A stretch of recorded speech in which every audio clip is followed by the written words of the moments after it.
So are we all ready? We'll call the meeting, the March 12th meeting of the Planning Commission to order and get started with the Pledge of Allegiance.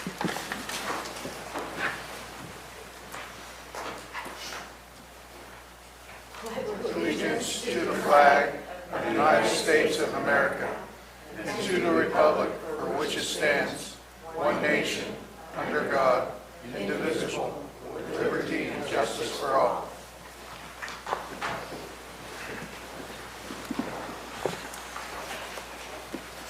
And I believe we do have an agenda change, is that correct? Yes. Yes. Okay. Just the 2019-077 zoning amendment for Yep. Ducharme. Thank you.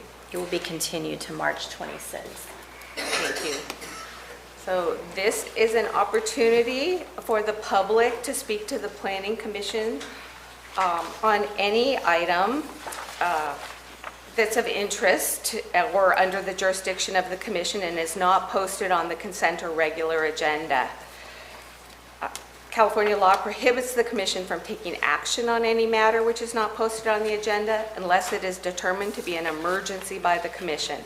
5 minutes per person, 15 minutes per topic. Is there anyone here to speak to anything other than the Tri-Dam item? Seeing none, we will go ahead and move on to our first item. Oh, the consent agenda. Everybody had a chance to review the minutes? There's a change. There's some problems. I do believe Commissioner Plotnick was here at the last meeting. Yeah, I think this started off as the minutes for the meeting before, and then it segued. I amended it. Yeah. Okay, do you want to tell us about the amendment? Well, first line, the meeting was called to order at 9 a.m. by Commissioner Plotnick, not Commissioner Laddish. And then in the table below, it shows Commissioner Plotnick absent when she was present. Yes, that's from the previous meeting. That's all But that's I been had. corrected, right? Is there anything else? No. Would someone like to make a motion? I'll make a motion to approve the minutes as amended. A second. All in favor? Aye. Aye. So all five. And we will begin with item 2018-064, Plan Development Permit for Tri-Dam, and Madeline is going to lead us through that. Good morning. Madeline Flandreau, Planner 2. I'm going to briefly discuss the proposed project just to bring everyone up to speed since we were last here in October. And then I'll discuss the reasons for our continuance to today. So the subject parcel, APN 064029062, is located at 7430 Oak Burns Ferry Road in Copperopolis. This is the 2016 Google Earth image, which gives a pretty clear view of the parcel with the existing encroachment, the retaining wall, and the trees. The parcel is 5.25 acres in size, with approximately 1.5 acres being above the high water mark, depending on the reservoir levels, of course. The applicant is requesting approval of a planned development permit for a day-use recreational facility to provide access to Lake Tulloch. The site will include an improved encroachment and gate, a 20 by 30 storage structure, a 2-unit restroom. The dirt area above the retaining wall will be improved with 5 picnic tables amongst the trees. There will be a 53-foot fishing pier and a non-motorized boat launch. A parking lot with 16 paid parking spaces will be constructed in the area shown in gray, and the proposed day's facility will be operated by Tri-Dam. which will include a security system, an electronic access gate, and locking restrooms to ensure security and inaccessibility from dusk until dawn. This is the Google Street image, the Street View image of the existing encroachment off of O'Byrne's Ferry. The location of the proposed parking lot, picnic area, and the where the storage structure and the boat launch will be located. This application was brought before the Commission at the public hearing on October 24th, 2019, during which several adjacent landowners spoke, expressing their concerns regarding impacts to traffic along O'Byrne's Ferry Road, public safety, the location of the restrooms, and maintenance of the site. The commissioners voted unanimously to update the initial study and negative declaration due to concerns regarding traffic and fill. So a traffic impact assessment was subsequently conducted by transportation engineers with Katie Anderson and Associates on December 6th, 2019 to determine potential impacts of traffic generation. The analysis reviewed the level of service impact to the road, adequacy of available site distance, speed data, and left turn lane channelization in order to evaluate the adequacy of site access. The assessment made a conservative assumption that altogether the project could generate 116 daily trips. And being that O'Byrne's Ferry is a major transit corridor, the assessment determined that the small amount of traffic generated by the proposed project would not have a significant impact on the operation of O'Byrne's Ferry Road. The assessment also determined that the site distance met the American Association of State Transportation and Highway Officials guidelines, and that there is no justification for a left turn lane at this access, as the site distance at the project site satisfies all applicable standards. Public Works reviewed the traffic assessment and concurred with its findings. In addition, the applicant will be required to apply for an encroachment permit through the Public Works Department, which will ensure safe design and adequate space for emergency vehicles, and the project the applicant shall be required to pay its fair share costs as part of the Copperopolis Benefit Basin and road impact mitigation fees. There was also a question regarding fill at the site. There was information regarding construction of the retaining wall and fill placed, ascertained from a U.S. Army Corps of Engineers Section 404 permit from 1998 when the wall, just after the wall was constructed. According to the Army Corps' permit, the property owner at the time, Merle Holman, built the retaining wall of large boulders with the base elevation of approximately 501.5 feet with a top elevation of 511.5 feet. The wall was sealed with shotcrete and backfilled with broken concrete to approximately 508.5 feet and covered with sandy loam topsoil to an elevation of 511.5 feet. No material was dredged from the site, with the exception of keying for the base of the wall.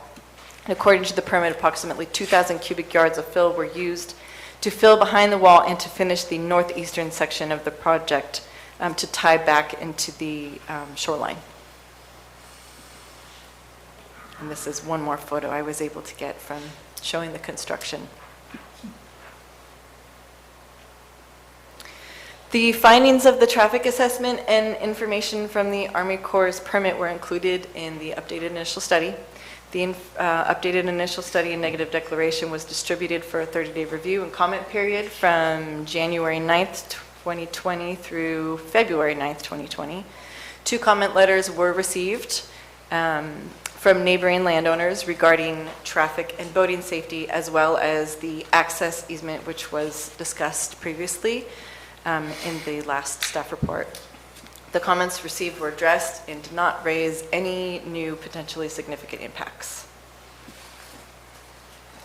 During the previous hearing, the adjacent landowner, Mr. John Payne, who owns the residence at 7360 O'Byrne's Ferry Road, which is the residence shown here in the photo, expressed his concerns regarding the proposed location of the restrooms. Mr. Payne made a request during the hearing for a solid wall between the proposed restroom and his property, in order to lessen the potential nuisance of having the restrooms being set back 3 feet from the property boundary and to deter trespassers onto his parcel. The commissioners requested that Tridam come to an agreement on the wall construction and building setback with Mr. Payne. And during their conversation, Mr. Payne stated that the restroom could remain in its proposed location and requested to have Tridam construct an 8-foot-high concrete wall to be constructed along the property line, as I have approximated here with this yellow line, just to give you a sense of where we're talking. Tridam agreed to construct the 8-foot-high concrete wall along the property line, which would begin parallel to the northern corner of Mr. Payne's garage and run southeast, stepping down towards the reservoir and ending at the retaining wall. Again, this is just an approximation to give you a visual. I have included some images from Google Street View to illustrate that the visual impact of this concrete wall would be minimal, as it will be placed along the property line between Mr. Payne's residence and the proposed restroom structure. This is the view of the property line. This image is another view looking northeast, showing that Mr. Payne's residence would obstruct the view of the wall completely for northbound travelers, and that lake views would not be impeded for southbound travelers, as the wall will have the residence directly behind it and the restroom structure in front of it. Thus, there will be no visual impacts due to the addition of the wall to the project. Since the previous hearing, the Board of Supervisors adopted the new general plan, which has changed the land use designation of the subject parcel to commercial. And there are also differing goals and policies in the 2019 general plan that apply to this project from that of the 1996 general plan, which is what was included in the previous resolution. Goals and policies in the recreation resources section of the general plan's conservation and open space element include goal COS-6, which states that it is the intent of the general plan to create a high-quality system of recreational facilities, enhancing the quality of life and health of residents and visitors and contributing to the county's economy. Policy COS 6.1 strives to provide a minimum of 3 acres of local park land for every 1,000 county residents. And in addition, implementation measure COS-7C tasks the planning department with developing a program to identify public waterways, lakes, and reservoirs that do not already provide reasonable public access, but which are required to provide such access pursuant to state statutes. As there is currently very limited public access to Tulloch Reservoir in Calaveras County, this proposed location-specific, recreation-oriented commercial use is consistent with the policies of the general plan. So to conclude, and I apologize, I have a lot to conclude, sort of wrapping up two meetings into one here. The applicant is requesting approval of a plan development permit for a day-use recreational facility to provide public access to the reservoir. The use is permitted by right in the C2 zone. The proposed project, as conditioned, satisfies the requirements of zoning code section 1750060, which are the performance standards for the plan development combining zone. The project has been designed to be consistent with the surrounding area and is also consistent with the applicable policies of the general plan and Title 17. The project has been conditioned to meet the access and vehicle parking requirements, and there is an on-site entrance sign which has been designed to meet the standards of Chapter 1772. The impacts from use at the recreational facility will be minimal due to its small size and limited parking, with only 16 parking spaces available and parking prohibited along the right-of-way on Burns Ferry Road. In addition, the boat launch will be for non-motorized boats only. The traffic assessment done in December of 2019 found that the site met the federal and state standards and did not require a left turn lane.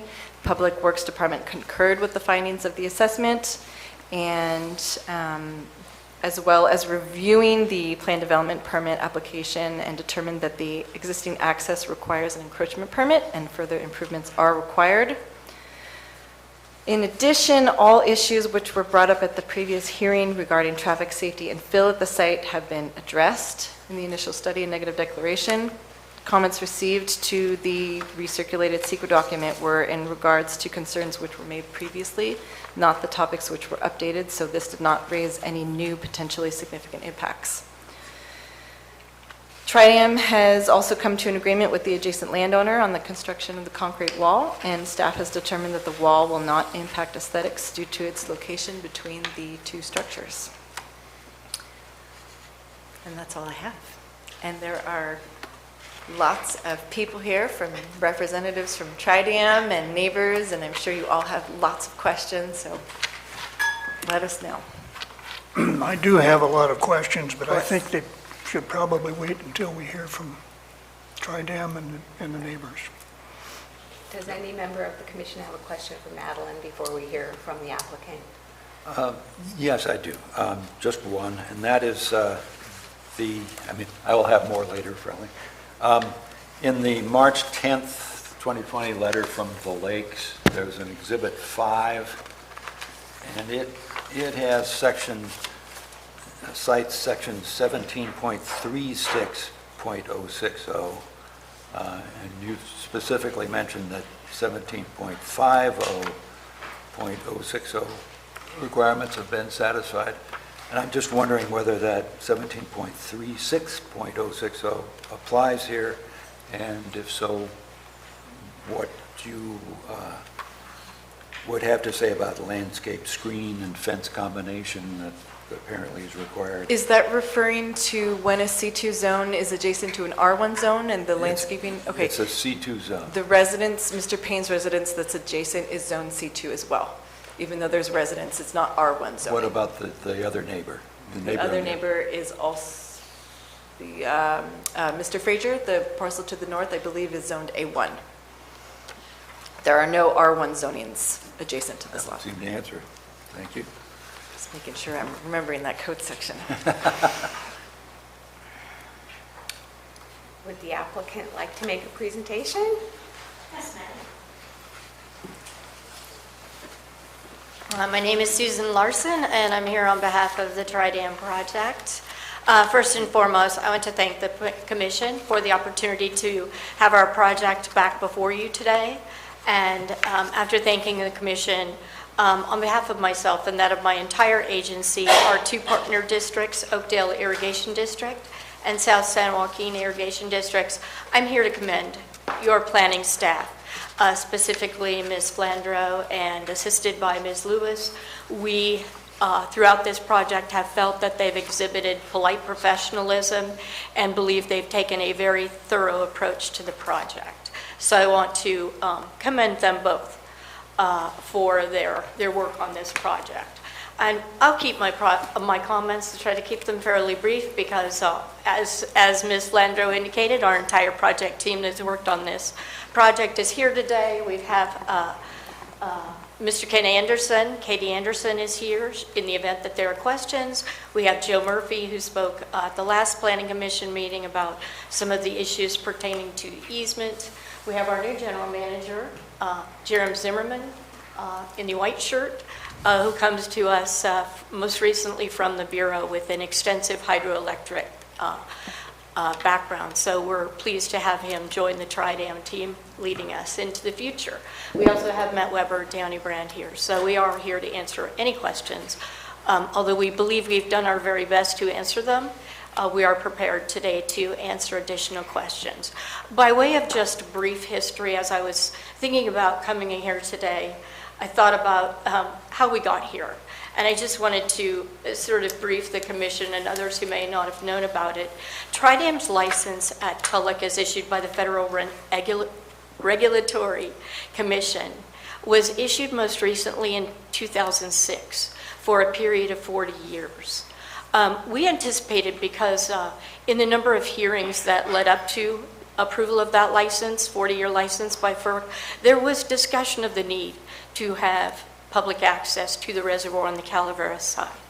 So we had actually started that process in 2004, believe it or not, originally looking at a 14-acre site back up in the Black Creek Arm, owned and administered by BLM. So we got fairly far along in that process after doing a number of environmental studies, secured Bureau of Land Management's approval, but then lo and behold, we learned just before we made application that when the property back in Black Creek was subdivided by way of lot line adjustment, road access to that 14-acre site was eliminated.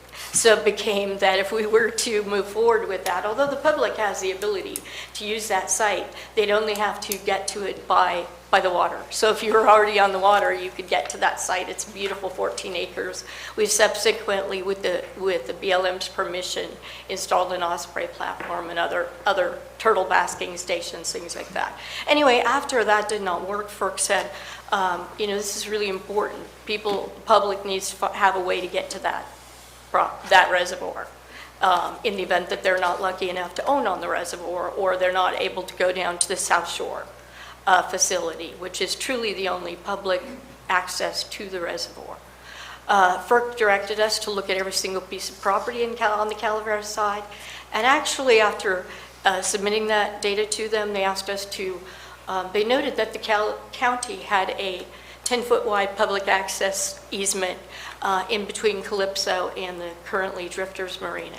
So we looked at that. We bought the 2.7 acres, quickly embarked upon that process with our landowners. And while our neighbors in Calypso were largely supportive because we were working on the development of the site with them, it wasn't extremely popular with the first subdivision on the other side, Connor Estates, and the owner of Drifters Marina. But right about that time, Dan Holman came to Tridam and said, my father passed away, which, obviously tragic, but he said, I know he operated as a commercial marina, boat rentals, fuel sales. Would Tridam be interested? He knew that we had to develop this facility. So we said yes, paid his asking price, filed another application with FERC, which was approved on March 6th of 2018. Immediately thereafter, I came and sat down with Peter Maurer, your planning director, and explained the project, which is the same as it was back then. He said, should be a fairly straightforward project given that FERC had approved it in the past. The county had approved it in the past. What he had done was far more intensive. Property is zone C2, permitted use, is similar to a property owner that has a piece of property zoned R1 and wants to build a single-family residence. So he contemplated a 3 to 4 month process and approving the project with a categorical exemption. We filed our project with the county in the fall of 2018, and understand, we're a regulatory agency, so we understand that members of the community and the public have questions. We support that. We're in the same industry, although our projects, being that they're high-profile hydro facilities, spillways, dams, we're regulated by State Division of Safety of Dams, FERC staffs, they inspect our facilities. This will be no different in terms of our approach to this project. We will approach it with the same vigor as we do all of those facilities, such that it represents a top-notch, asset to the community. We believe we have addressed and responded with the county's assistance to all of the items that have come up. And one of the items that I just want to leave the commission with, just at the onset, although we will answer any questions, is that, your general plan, as Ms. Flandreau pointed out, suggests that one of the goals is to provide parks and playgrounds and other facilities. This will be a facility, when we are done, that has been paid for from start to finish. Acquisition of the site, $750,000, the work we've done so far. Through construction, our current estimated cost is about $1 million. But beyond that, when we're done, we will also have an obligation under our FERC license. from FERC, not the county, but from FERC, to have an operational and maintenance plan that doesn't leave. That goes on for the next 40 years.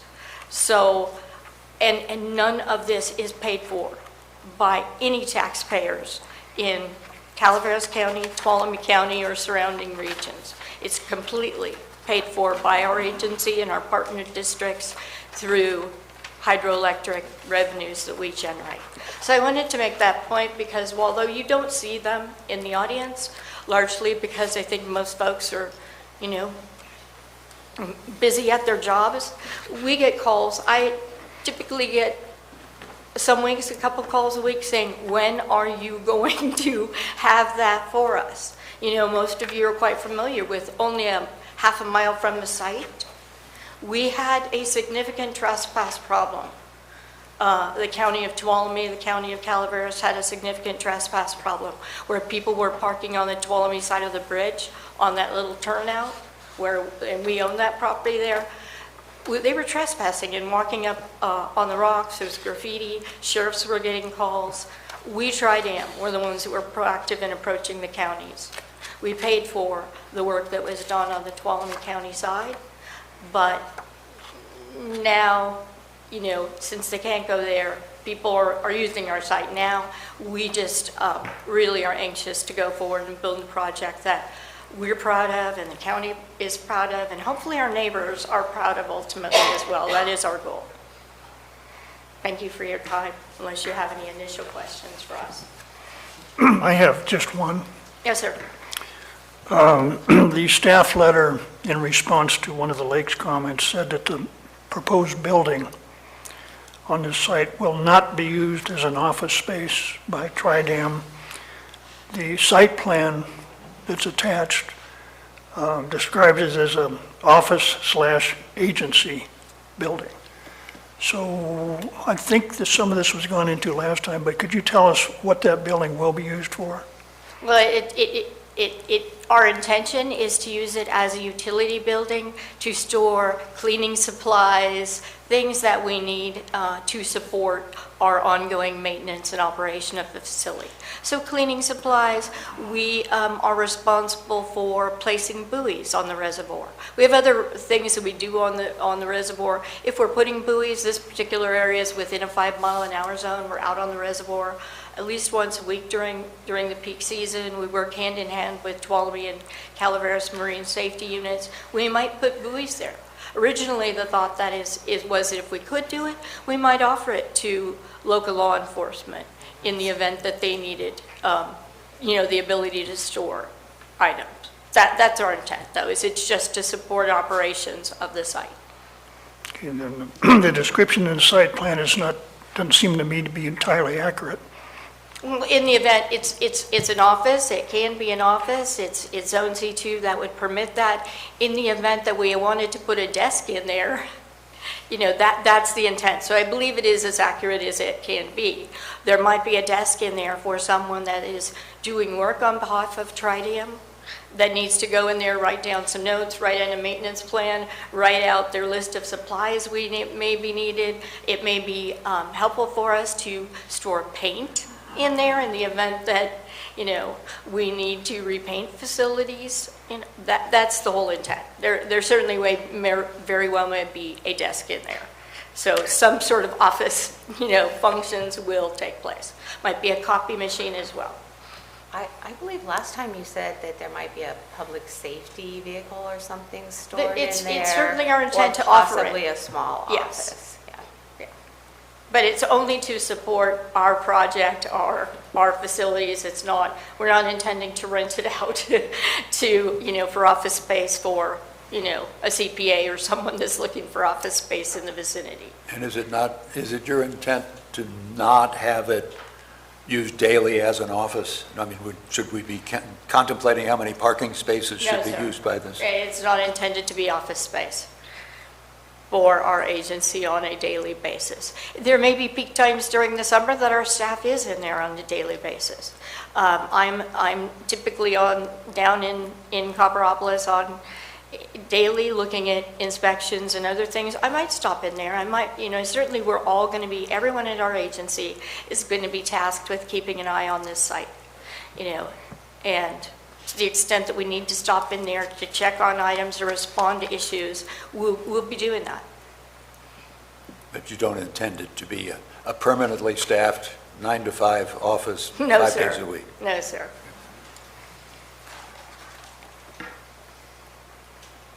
Any further questions? Who's going to monitor the trash and maintenance? How often are you going to be doing that through the summer months? Daily, but it is one of the obligations in our license with FERC that beyond installing it, we do have to prepare a maintenance and operational plan that we file with FERC. But just like we monitor our hydro facilities routinely, this will be something during peak summer months that we're checking on daily, if not once a day, twice a day. So it is solely up to Tridam. And I will just point out, not that it's in Calaveras County, but a part of our license for the Beardsley Reservoir project required us to install a significant recreation amenities up there, campgrounds, boat launch, and they're state-of-the-art. They did get damaged by the catastrophic storms in 2017, and they're operated by the Forest Service, but we continually get comments from local residents, forest staff, and even FERC inspectors who have looked at the site at the high-quality facilities. They really are. And this facility is something that Tridam, unlike maybe a community group that tries to develop a park, we're not only installing it, we're there every day, and we're going to be responsible for it for the entire term of our license, which at this point has, probably almost 30 years left. So it will be our obligation. And part of our security system, I know we talked about last time, but I think it's important to remember that we maintain a 24-hour-a-day, 7 days a week operation center. It is in Strawberry, but it's important when you're in this industry with Homeland Security and other security issues that we have eyes on all of our facilities. And there is someone sitting at a desk in a room and looking at cameras of all of our facilities, and we anticipate adding this project to to that system so that we're able to respond quickly in the event that it is needed. In the event that our folks see someone there after hours, we have the ability to dispatch our own staff. So I wanted to make that clear. We've made that also clear to law enforcement too, that we won't be looking in their event there are issues. We're not looking necessarily at the county. We're looking at them to partner with us if needed, but we'll be looking at our facilities. What would your response time be since the office is Strawberry and it's not going to be staffed full-time? What would your response be on average? We have emergency call-out people that live Jamestown is probably the closest. We have them Sonora. We have them living in probably within 20, 25 minutes. I mean, we're dispatching if we have an issue at one of our dams or our powerhouses where they're all mechanized, they're all highly alarmed, but if we get warnings, our person sitting in the chair has a complete call-out list. We also, because we're operating these types of facilities, have, pretty specific emergency action plans. So we're sort of well equipped to respond to anything that might, any issue that we might see. Because the last thing we want is for our facility to get vandalized, for someone to get hurt, or to be, needing to have the county respond. As I said, we work pretty closely with both Tuolumne and Calaveras Marine Safety Units, and we've proven that, for example, a year ago when we had the plane that hit the power lines and, ended up in the reservoir, we did get notification from the county sheriff's office, and it was a Sunday, and I was there within 30 minutes, and I stayed on site. We put a boat on the water, and we helped, and we didn't end that. We're in You know, although we have regulatory responsibilities, we take them seriously, and we believe although we have many mandates from the federal government, we're partners with our local agencies, and we value that. So we support them wherever, and that won't change. Thank you. Are we ready to hear from the public? We're going to invite the public to come up and speak, 5 minutes per person. Thank you. Good morning. My name is John Payne. I own the property immediately adjacent to the Tri-Dam property. The addition of the concrete wall, I was under the impression that it was going to actually go all the way to the retaining wall.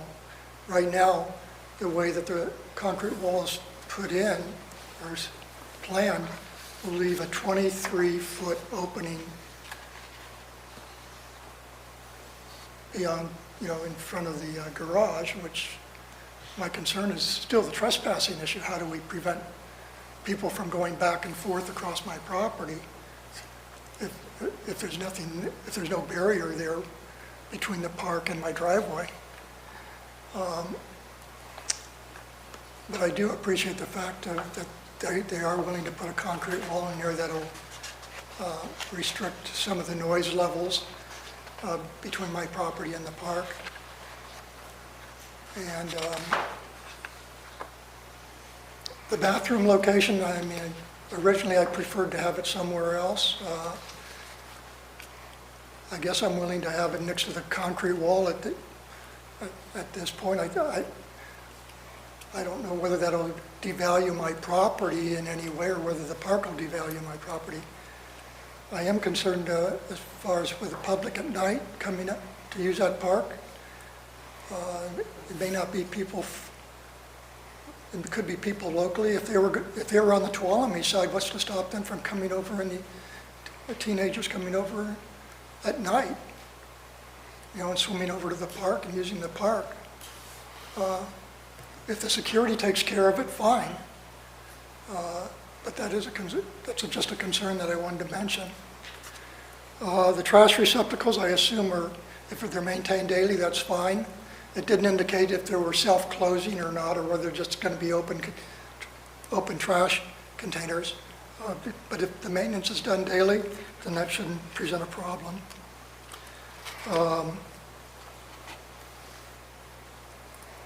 Other than that, I appreciate the comments that you guys have made and the work that the planning department and Tri-Dam have done in trying to cooperate with me and what I would like to have seen done. And as I said, the only main issue I have right now is the trespassing issue. I don't want people to have something there where people aren't going to be coming back and forth across my property and the parking lot there for Tri-Dam. Thank you. Excuse me, I don't know, I don't quite understand the problem. The wall that's been agreed to is not sufficient? Is that what you're saying? No, we agreed to the fact that an 8-foot concrete wall would be adequate, but I expected the wall to go all the way to the retaining wall. Right now, it just goes to the end of the garage. Well, that leaves a 23-foot opening between their retaining wall by the old Burns Ferry Road there and my garage. That's a 23-foot opening. So trespassing, they can trespass right through there. At the upper end. And so I would expect that to be addressed at some point.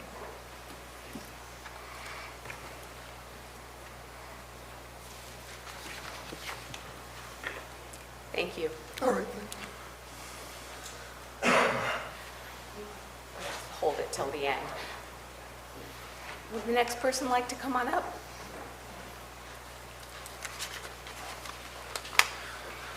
Good morning. My name is Scott Frazier. I'm the principal at Spica Holdings, which owns the property on the other side. I guess I just want to reiterate everything that I have sent before. My biggest problem that we're sitting today is that we're making a public park, but using the standards for a private commercial development. And I'm not aware of any park that wouldn't have had a public workshop or some access that people could bring in and have an open dialogue. It is totally impossible to address the public planning commission here. When we hear new information on the presentation day, we have to think about it, we have to develop an argument, process it thoughtfully, and be able to get back and then have 3 to 5 minutes to try to bring those concerns to you. I recently reached out to Tridam. They seem receptive on listening to some ideas. I wish this would have been done sooner. My wish was that this could be sent back for one more draft and one more dialogue period to try to calibrate different surveyors' reports, different boundary line reports, different documents that show things in slightly different places, new concepts of what's going to be in that storage, garage, office. Is there going to be a boat? Is there going to be paint? What kind of paint? How much paint that's sitting over the top of the water? Is there going to be surplus fuel? How much fuel? These are things we all should have been able to have an open dialogue about. So we all know where we are today. It's either going to go back or it's going to go to an appeal. I hope that Tridam will listen during the appeal. I'm not necessarily against the project itself. I just wish it was executed different. So I guess that's all I have to say today.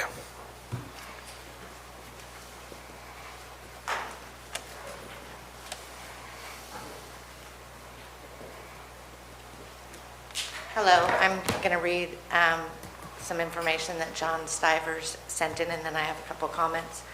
So John Stivers operates a campground on the Tuolumne side.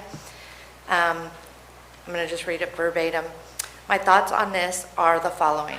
As a business owner working with the public concerning public access to the Lake Tulloch, here are some things to consider that I deal with on a daily basis during the boating season.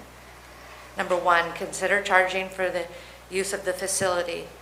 This park will need a full-time employee to oversee the site each day, which will include tickets in the windows for each patron, cleanup of the site, monitoring vandalism, bathrooms, safety of the site, and then in parentheses he puts, especially the dock and water area. Without charging, it will be hard to keep the site in order and available for patrons to use. I know that the graffiti will be a major problem without someone on site to monitor. The bridge and trails leading to the lake around the bridge on the Tuolumne side are evidence enough about the problems with graffiti. Number two, make sure the parking area has a large enough turnaround for large vehicles that may or may not have a trailer. Also, without monitoring an employee, there will be a double parking and blocked entrance, parentheses. I stop it daily at the South Shore Campground every weekend of the summer. Item number three, I would think that there will be many people that use the site as a drop-off for being picked up on the lake to go in their boats, thus leaving vehicles for day or for them not to park. Charging for day use may limit this use. The park should be for those that use the facility, tables, and fishing dock. Item number four, any unattended garbage dumpster will be used by the public even if they're just driving by. Having someone there full-time will limit the amount that fills these dumpsters. Kapalopolis Transfer Station is only open 4 days a week. You will have to find residents that will keep this park on Tuesday and Thursday not to dump their trash. I hope this information is helpful. Any further discussion on the site for day use for Lake Tulloch? And then he put his name, John. And then just listening, I had a couple concerns. They had talked about leaving a truck maybe on site. There's very limited parking, so I'm wondering out of those 16 spots, how many are going to be allocated for their use only? In addition to that, they have the gate that will keep vehicles out. There's still a concern of what that foot traffic could look like, being able to get in there, and then definitely the boats that are going to access that and use it for, after hours, just going up there to have their beach area. And if the wall does go past, as they are requesting, what is that going to do for the view? Because they had mentioned that it wouldn't affect the view. Okay, thank you.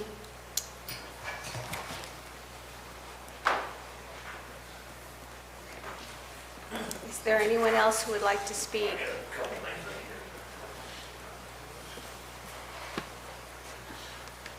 Good morning, I'm Dan Holman. As you heard, my name is selling the property Trident.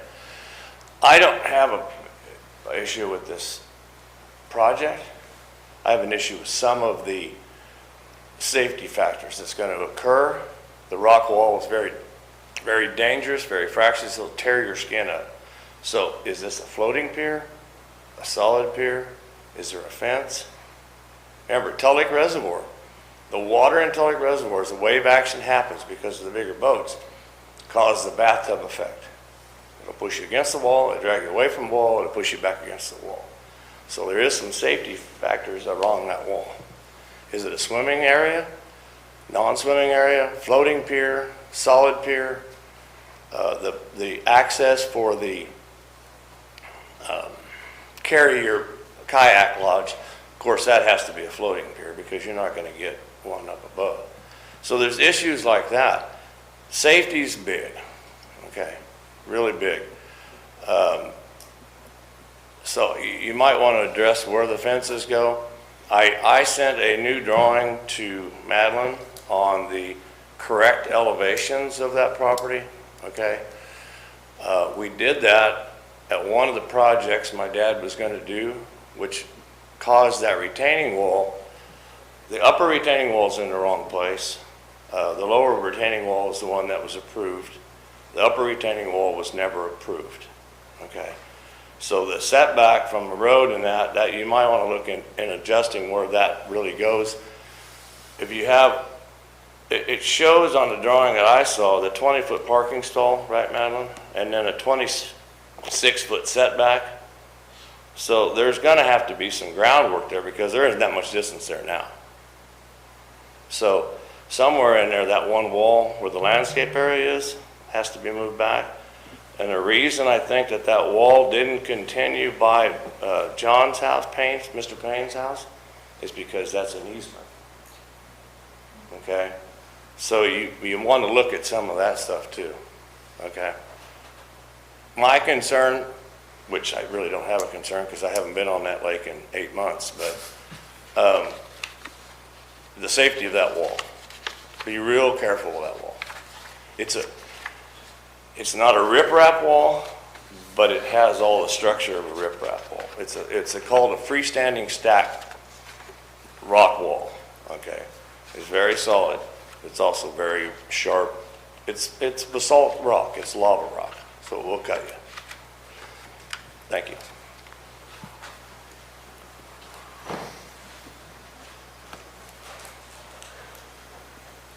Good morning, Commissioners. Bernadette Catania from the Lakes Treatment Center.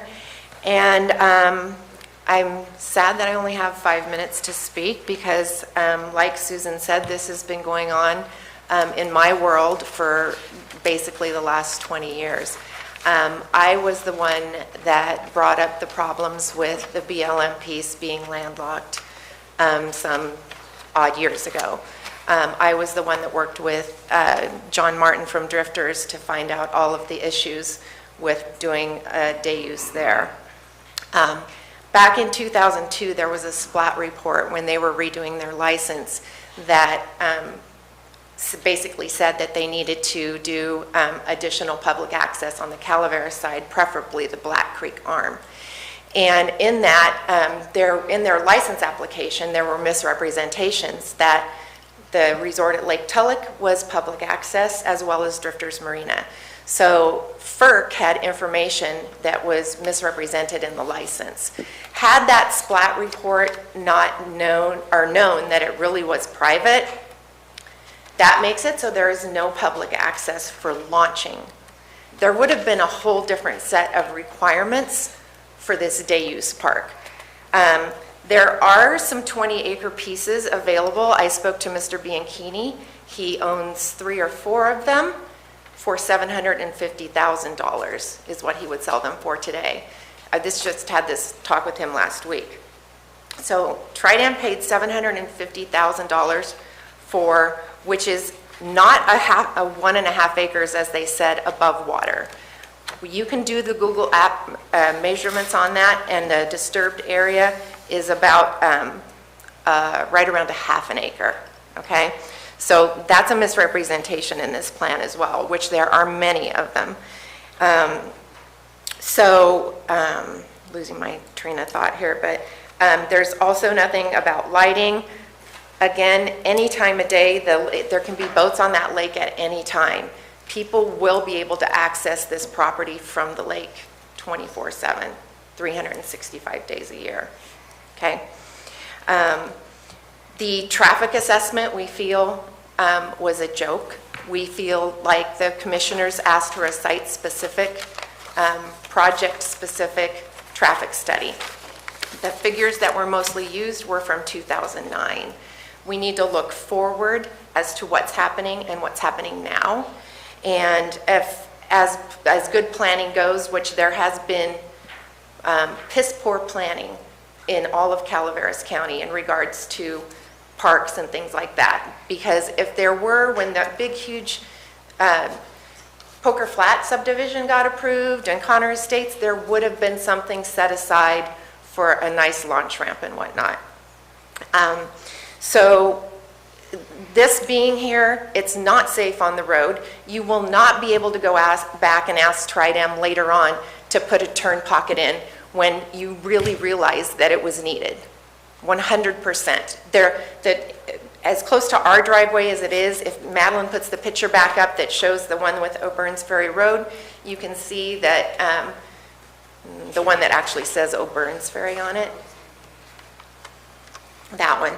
You can see coming up this way, you're going to hit that curve right around there. Right around the corner from that is our entrance. So you've got people turning in, people turning there.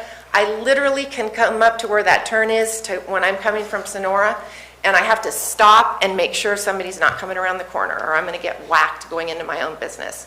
And that encroachment's been there for 40 plus years. So if you don't do it now, you will not get it later on, or the county's going to pay for it. When she mentioned the office space, it was put as a service building. There was a whole plan that I submitted to you, which was turned into FERC. That is what is supposed to be there. There's no beach area. It's underwater 8 months out of the year. There's no, I gave you that list of things. I probably won't get it in 5 minutes because I got 30 seconds left. You're welcome to ask me any questions. But they have a spot over in Crappie Cove where they store all that stuff on the South Shore. They have all the buildings for that. They don't need this. There's no turnaround. It's a horrible, horrible plan. People are going to get hurt. Public safety is an issue. I see that the sheriffs are here. I hope they can talk to you about what goes on. It takes us hours to get people down, police protection down there. Thank you. Any questions? Is there any other member of the public who would like to speak now? Come on up. Good morning, Commissioners. Sheriff DiBasilio. I just had a few comments. I was a little bothered that we were never contacted, nor was CHP, about this project being right on the Burns Ferry Road. The traffic survey that was done in December was ridiculous. There's no traffic in December. The traffic is in the summertime. They should have done a traffic study in June or July when the traffic's a lot higher. There's high speeds through there. The speed limit is 55. And I know they're moving along pretty good when they get off the bridge and they start going towards Copperopolis. I talked to the CHP commander. He's unavailable today, but he had a few concerns, as is that turning lane. I noticed that they have a gate on this. So in the evenings, if somebody pulls in there and they realize that there's a gate, they're going to be backing out. There's a blind corner coming around there. During the daytime, when the gates are open, if somebody pulls in there with a truck and a trailer, they're not going to be able to get out of there. It's going to be a problem. I'm not so much opposed to the project. What I'm concerned with is the safety aspects of the project. I don't believe there's enough room for a turn lane. I'm not an engineer, so I don't know. I've been down there for 42 years I've been in this county, and it's narrow down there. There was a concern that was brought to me about the drug use that's going to be used down there. They're using it now. There's a turnout area, they pull in there now, so I don't know that putting a park in there is going to change that use or not. I have my Marine Safety Sergeant here, and he can talk about the waterways a little bit more as to what goes on the waterways. And I've been working with Supervisor Mills to try and get a full-time deputy on this lake. We have 4 lakes in the county. Maloney's, Hogan, and Comanche all have boat deputies, or excuse me, boat rangers that are on those waterways. I have 2 lake deputies with 4 lakes. Do the math. They're not always down here on this lake. This lake produces more calls for service than all the other 3 lakes combined. So I've been working with Supervisor Mills to try and get Tridam to assist us to have a lake deputy so that if this facility gets put in, we have more patrols on the lake. Because if we have a call on another lake, we're gone. If that airplane that had crashed on Tulloch had been on Comanche like we had one many years ago, there's not going to be anybody on this lake. So my concern is for the safety of the people that are going to be utilizing the lake and what's there. I'll let Sergeant Villegas step up here and talk a little bit about the bath water that we were talking about, the way the waves and stuff work and the rock wall that's going to be on there. But again, my concerns are the turnarounds, getting in and out of this facility, and just getting in and out of it. So, Sergeant, would you? Good morning. My name is Chris Villegas. I'm Sergeant with the Calaveras Sheriff's Office, and I'm in charge of the Marine Safety Division. So one of the concerns that I've heard spoken about in regards to this are waves that would come from basically be created in the lake and go through the area where people are swimming and people have kayaks and paddle boards and that sort of thing. So I wanted to speak on that a little bit. Section 655.2A of the Harbors and Navigation Code defines what a no-wake zone is, and according to the Harbors and Navigation Code, it defines in respect to these plans 200 feet from the shoreline of any area that is known to be frequented by swimmers or bathers, which this would be considered a swim beach. 200 feet from the shoreline would be considered a no-wake zone. So buoys should be put out there, placed out there, warning the boaters that this is a no-wake zone that they're entering. It's going to be kind of difficult for people that know the law to be able to say I'm at 200 feet or I'm within 200 feet. And a lot of other people that are out on the lakes in the boats, they don't know what the law is. Some of them can read the buoys and are able to determine this is a no-wake zone. So that prevents boats from going, or motorized vessels from going inside of that 200 feet and making wake. If they do go in there, then we can obviously stop them and do some kind of enforcement action, whether it's a citation or what have you.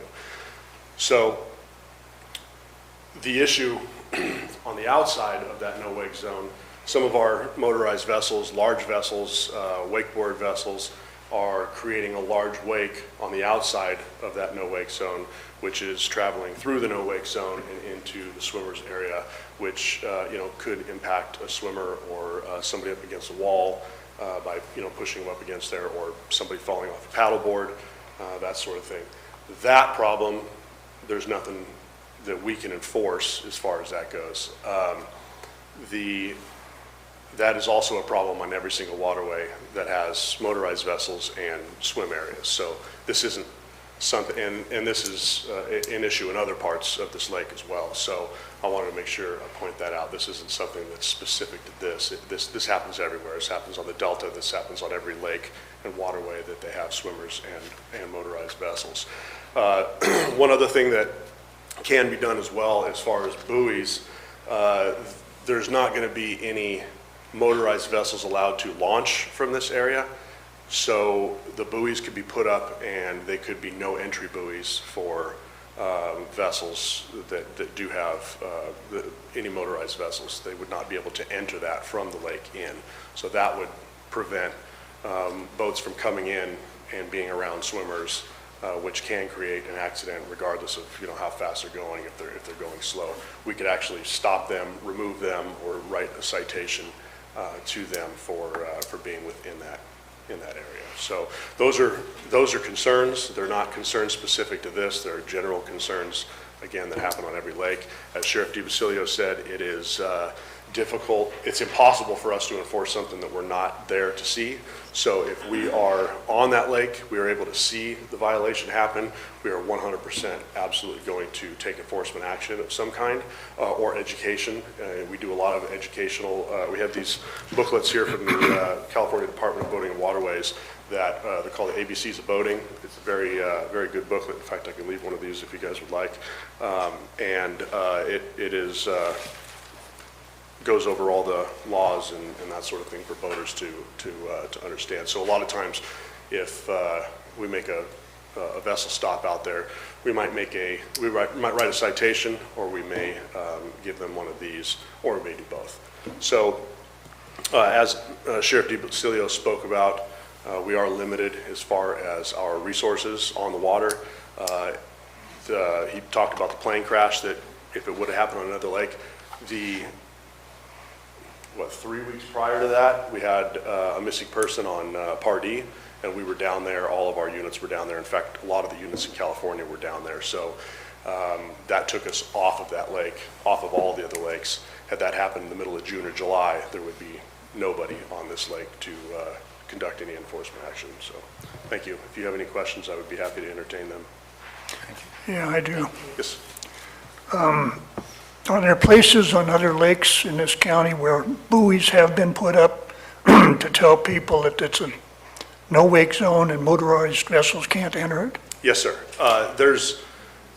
I think every lake that I'm aware of has some sort of buoy lines, no entry zones. Like take for instance Lake Comanche. Lake Comanche has no wake zones in and around their areas where they have docks, where they store boats, where they have boat launches, and then there are there's a couple of swim areas that are. One of them has zero entry for any motorized vessels. You see more stand-up paddle boards and stuff like that out there, more swimmers. Right around the corner from that, there's another area that's frequented by swimmers and paddle boards. However, motorized vessels can enter that area, and but obviously at a no-wake speed. So it is very common. Okay, whose responsibility is it to put those buoys out? It would be the landowner. In this case, Tridam? Correct. We do work with Tridam. Every year we go out at least once or twice, and they come on our boat, or usually we do this with Tuolumne Sheriff as well, just so we're all kind of in agreement. And we go out, we assess the buoy lines. Sometimes, because of storms or because of water level, the buoy lines will move in or out, so we just kind of tidy those up. Last year, we went out with, Susan came out with us, and we looked at some areas that residents had concerns. There were large wakes coming into their docks, damaging their docks and damaging their boats, and there was no buoys out there. So there were areas that we actually added buoys to it. So we do work in cooperation with them, and I wouldn't suspect that there'd be any difference, in this project as well. So we have a good working relationship with them. Anything else? All right. Thank you. Is there anyone else? Madeline, is there anything you'd like to add? No. I have a question for you then. We've heard concerns from various people about the turnaround problems. And is there anything that would prevent a sign being put up that no trailers and no vehicles longer than 35 feet or whatever would be a reasonable?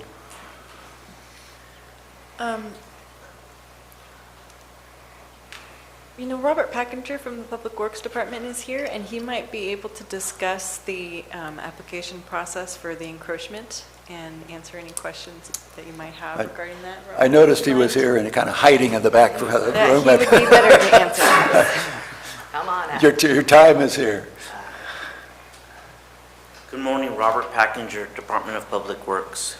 There are 2 applications that will have to be processed for that site. There's an encroachment permit application. There's also a grading permit application for any work that's within the site itself. So as far as any turnaround movements that are happening within the site, they did show an area that's being reserved for no parking so that cars can turn around.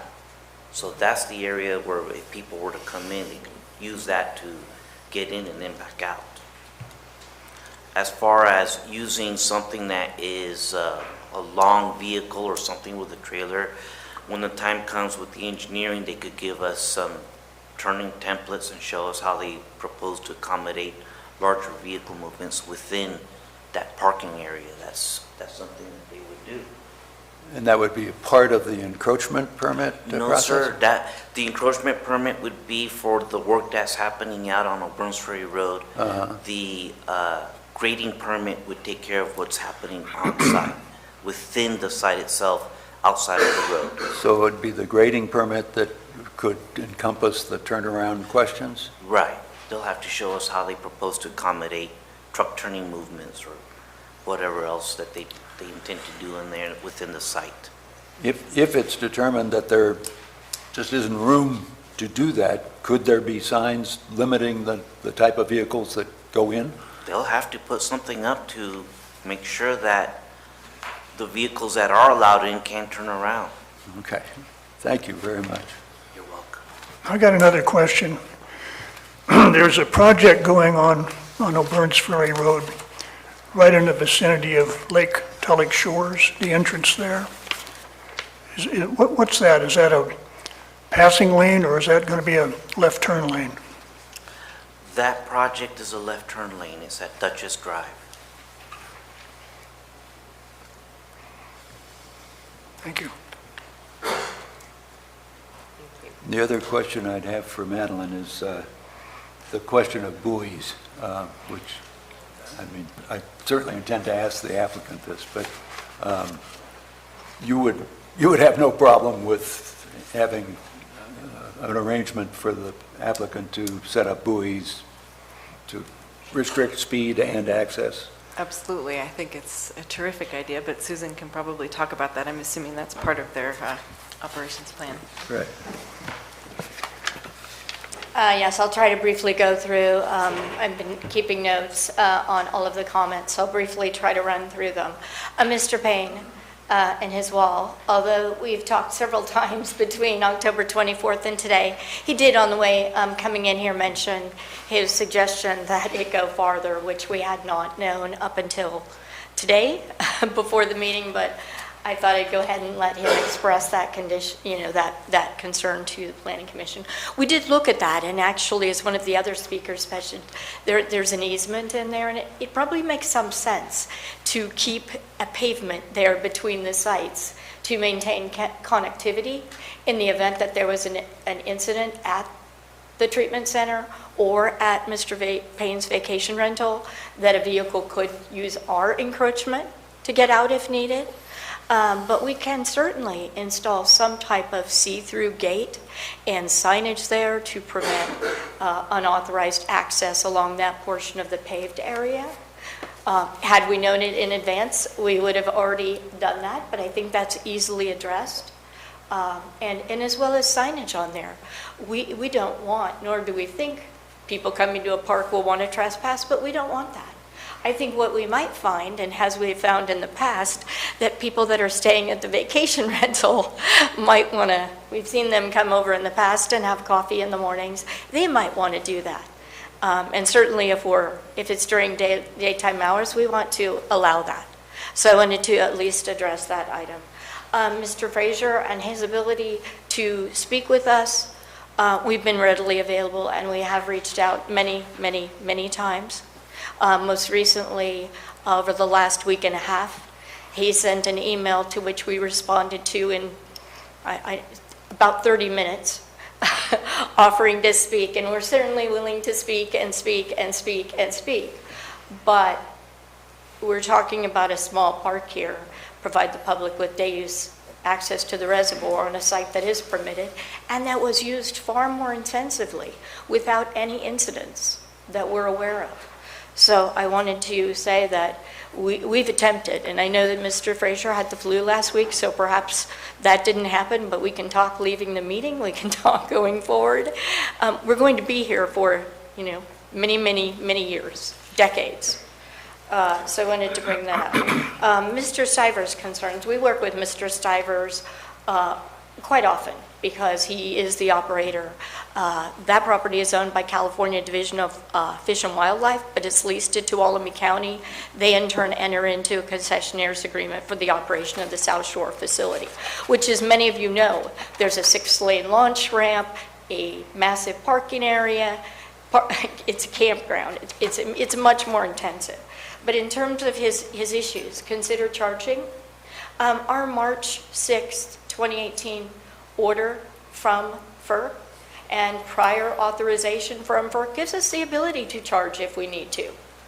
We would rather not, because part of this is an outreach to show the public what hydro can do for communities, why it's such a benefit. Without a hydro project, there likely may not be a reservoir. It's not a lake, it's a reservoir. And it exists, and there are many benefits because of the generation of hydro. But in the event, as I said earlier, we must submit an operational and maintenance plan to FERC.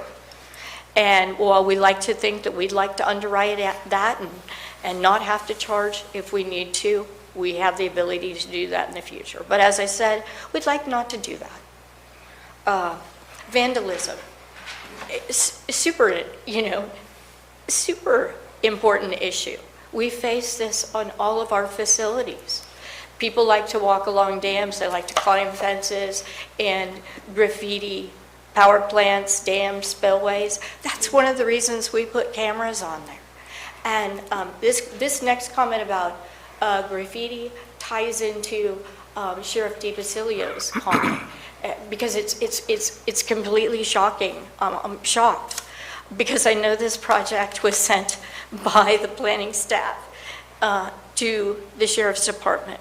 Maybe not initially, but when it was assigned to Ms. Landro, she inherited it midstream, I know that referral came. Because I've spoken several times with Under Sheriff Macedo.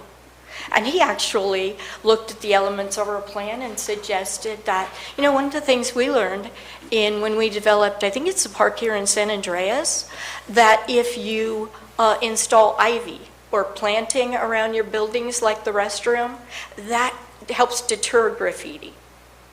And so I said, thank you, Under Sheriff Macedo. Great idea. So I've been talking with my team about including that. So it's a bit perplexing. All of the marine safety units, as Sergeant Villegas indicated, are well aware of how the site was used, and of our plans. We've been talking about it for the last 2-3 summers, if not more. Certainly the intent is not to allow parking for trailers, but one of the things that we do at this site and all of our others is we produce a brochure that tells folks all of the rules about the reservoir. It also has a comprehensive map showing the reservoir. You can't see it from here, but it was included in the submittal that we made. It shows all of the existing 5-mile-an-hour zones. It shows every buoy. And one of the requirements why we do this is we produce a trifold brochure every year that we give to the sheriff's office, boating patrols, Tuolumne and Calaveras, and they pass it out to the public. We also have this same signage, all of the rules of the reservoir, posted at every launch ramp. So all of the HOAs that have their private facilities, we have this at their ramps.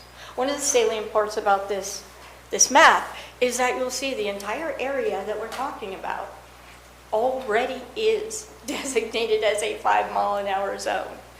There are buoys along, starting from, do you have any sort of map of that? But there are buoys essentially going from, Aerial view.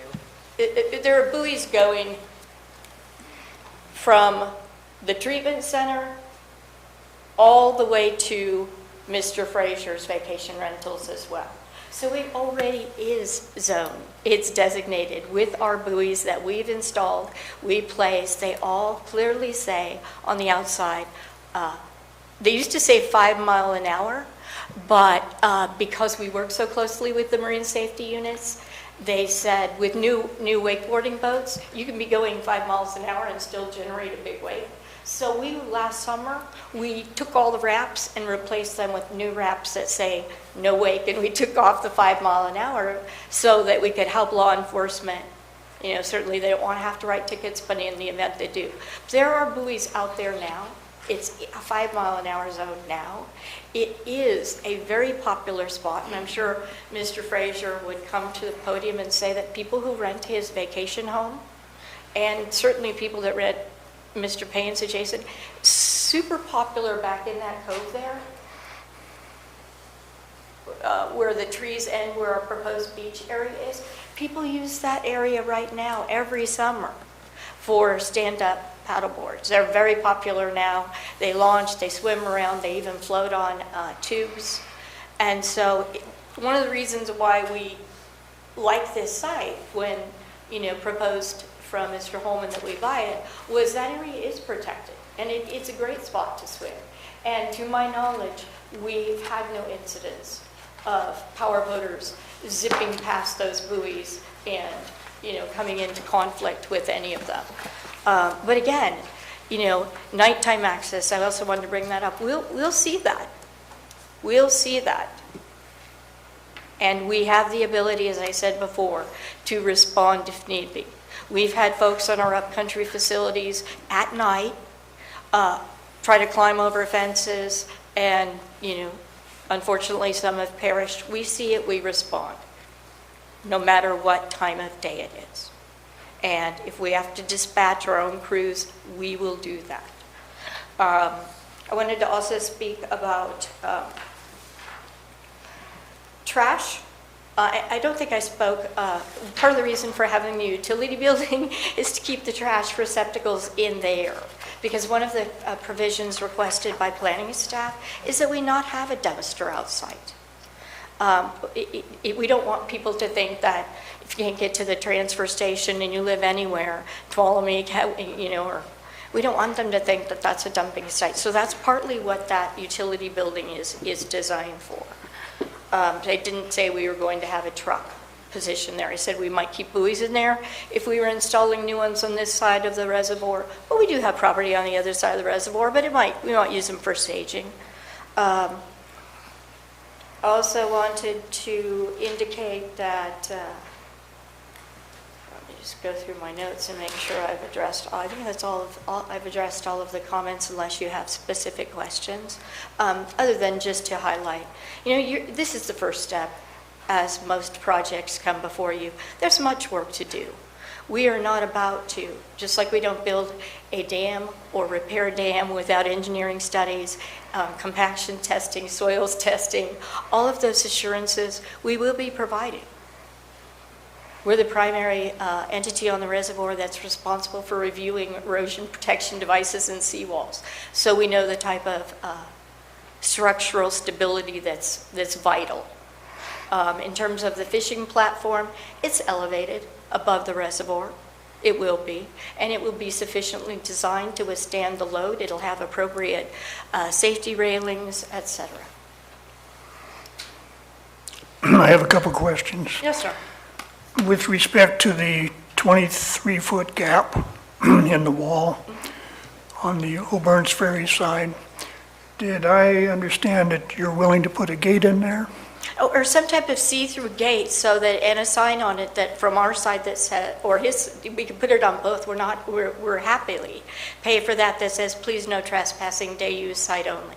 But it seems to me for everybody's safety, it might be better to have a see-through gate that can be opened in the event that, as I said before, if emergency vehicles are responding at the treatment center or at that house, if they need to open that gate and use our encroachment to get out, it seems to be smart to possibly put a gate there rather than a solid wall. That was our thought, and until, like I said, walking into the meeting when Mr. Payne expressed that, it hadn't been contemplated. But yes, we'd be completely amenable to a gate.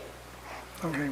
Now, the buoys you have out there now, they don't say no motorized vehicles because there's no reason for that now, I take it. Correct. But you could put buoys out that do say that. Absolutely. Okay. We would want to place them strategically, though, and we will do so because we do not want to affect people that are using the reservoir to access Mr. Payton's vacation rental, nor do we want to negatively impact Mr. Frazier's vacation we don't want to. So we have the ability to move them around and say no motorized vehicles past this point so that people don't go into that cove. And that was one of our original thoughts as well. As Sergeant Villegas indicated, we're out there weekly. We meet once a season, usually in March or April, go out on a boat, say, here's the buoys, here's our buoy map, where all they are, but do we need to adjust them? We do. And all of that comes from Tri-Dam's budget. All the buoys, we have a number of caution buoys. They're a different style, different message. So we have the ability to do that as well. Happily accept a condition like that. Okay, because it seems to me that perhaps the wall and the gate and the buoys ought to be part of this conditions of this project. Is that acceptable to you? The wall, the extension The wall of the fence? between Mr. Payne's property and yours? It's already been added by staff. Because it doesn't show on the site plan now. Well, because it was an addition, but I believe Planner Flandreau sent out an update earlier this week with the wall depicted on that. So we happily accept that condition and the addition of a condition that would have us installing a gate there between the 23, that 20 section. And we'll put fence signage on it as well. And we're going to put signage along the front that says, not designed for long loads or vehicles with trailers. And also, as Mr. Packinger indicated, the gate will be set back sufficiently, and it's a part of their encroachment permit process. It's set back sufficiently so that if you pull in and it's closed, it's night, you have the ability to drive out, as well, without just being right out. You don't put the gate right at the roadway. So that would also apply, if you did decide that you needed, and you and the county working together, that you needed to limit the length of vehicles coming in for turnaround space, including trailers. Absolutely. But the sign would be at a place where they had not already committed to Correct. backing onto the road. Correct. We've talked about that in the past, that may be something that needs to be done, and it would be addressed as part of the county's encroachment process, as would, as he said, compaction, soils work, engineering. Part of the building permit process will be looking at the design of our structures, making sure that all of the proper safety features have been included, and that all of the engineering studies have been done. That's just a part of what we do for all of the facilities that we build, and this will be no different. And whatever you end up with, it's important that people not have to be backing out Absolutely, into the because roadway. we've seen it at our neighbor, we've seen it, at both of the neighboring properties where people, those encroachments, they have to come in and make a steep turn. And that's problematic. So thankfully, we're at a place where our encroachment can conform to county standards at an area where we shouldn't have those same types of things. But in addition, one of the things that we'll also do is we'll be distributing the information about this day use site in our flyers we pass out, to the public that we give to the sheriff's office. We'll probably go and update the kiosk signage that we do. We will be working with the marine operator at South Shore, so he knows what our facility is. He already knows, of course, but all of those things are part of the operational plan that we have going forward. I have a couple of questions. Yes, ma'am. If I look at this, which has the bright yellow line for the new wall, it shows the wall terminating approximately in line with the front of the vacation rental. And from the corner of the vacation rental to the property line appears to be not more than 10 or 12 feet. So I don't know where the 23 feet is coming from, but I think he's referring to the distance between the building and the... where the pavement is now. That's what he's talking about, if I'm not mistaken. Right, But I think it's important also to know that retaining wall, because although we immediately wanted to acquiesce and give Mr. Payne what he wanted, because we're always wanting to be good neighbors, as Ms. Landreau can attest, I was a bit, what's that going to look like? But we went out there, and if you were on site, you'll see that as the property slopes down, the wall will step down, and so it won't be a massive 8-foot wall that you see. And we're already thinking about things that we can do. Maybe we do a public relations project I shared with Ms. Landreau. Maybe we do invite one of the local elementary schools to paint a mural on it.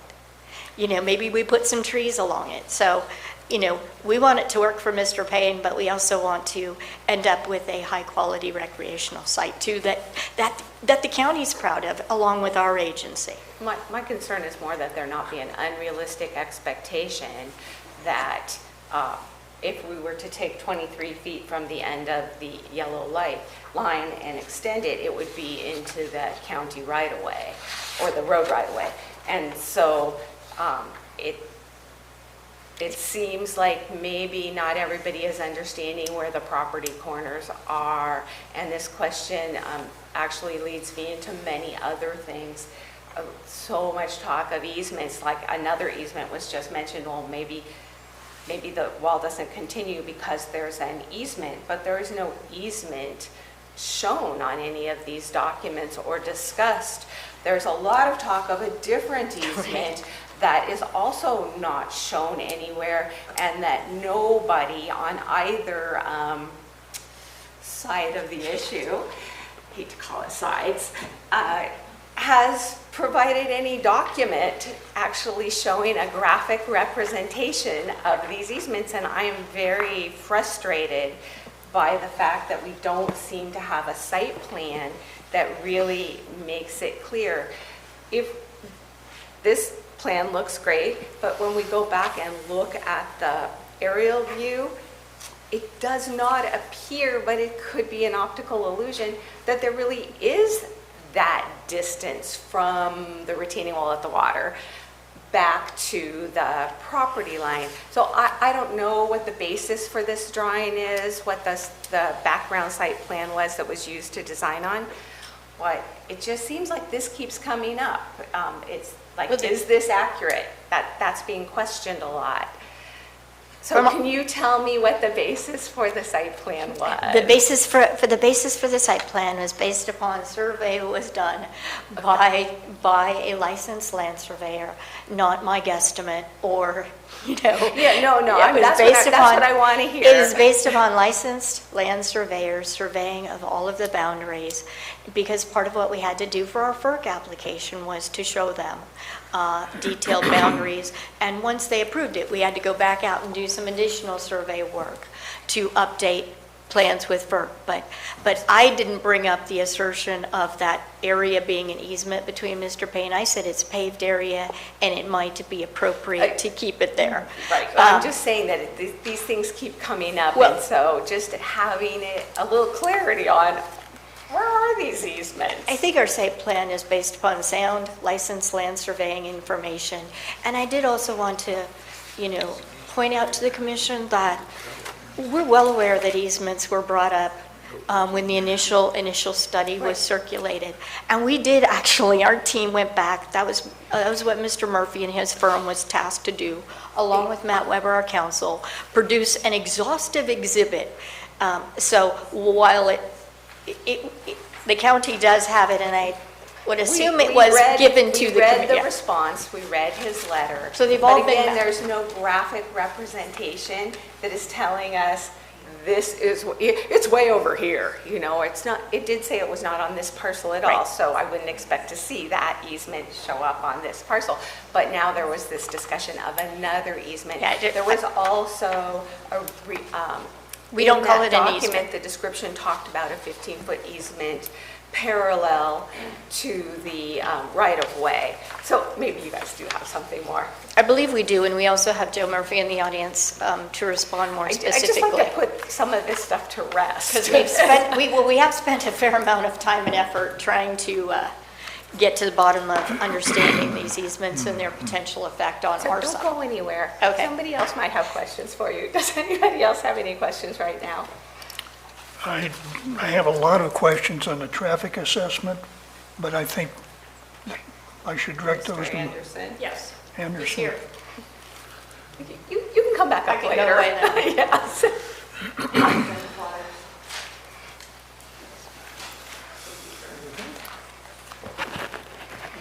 Good morning, I'm Ken Anderson with Katie Anderson Associates, Serrano Loomis, California.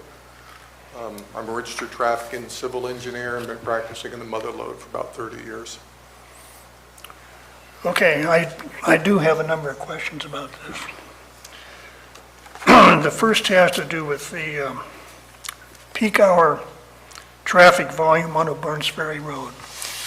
And there's a figure of 177 vehicles per hour on O'Burns Ferry Road between Reed's Turnpike and the Tuolumne County line. And Reed's Turnpike intersects O'Burns Ferry Road at the Old Corner Saloon in Copperopolis.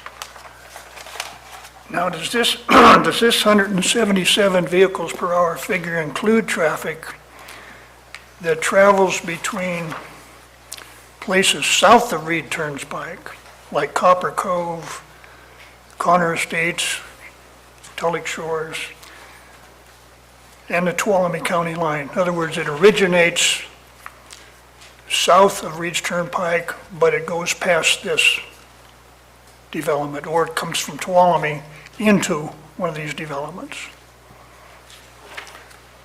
I pulled that volume from the general plan EIR. We didn't attempt to make a traffic count in December for the reasons that were cited. So I don't know where the location they cite under that description, you know, how that works from the general plan document. Okay, I looked at the same thing and I couldn't tell either. And so if it's only including traffic that is traveling all the way, okay, between Reed's Turnpike and the Tuolumne County line, it's probably understating the traffic volume considerably, because most of the people around Copperopolis don't live in Old Copperopolis.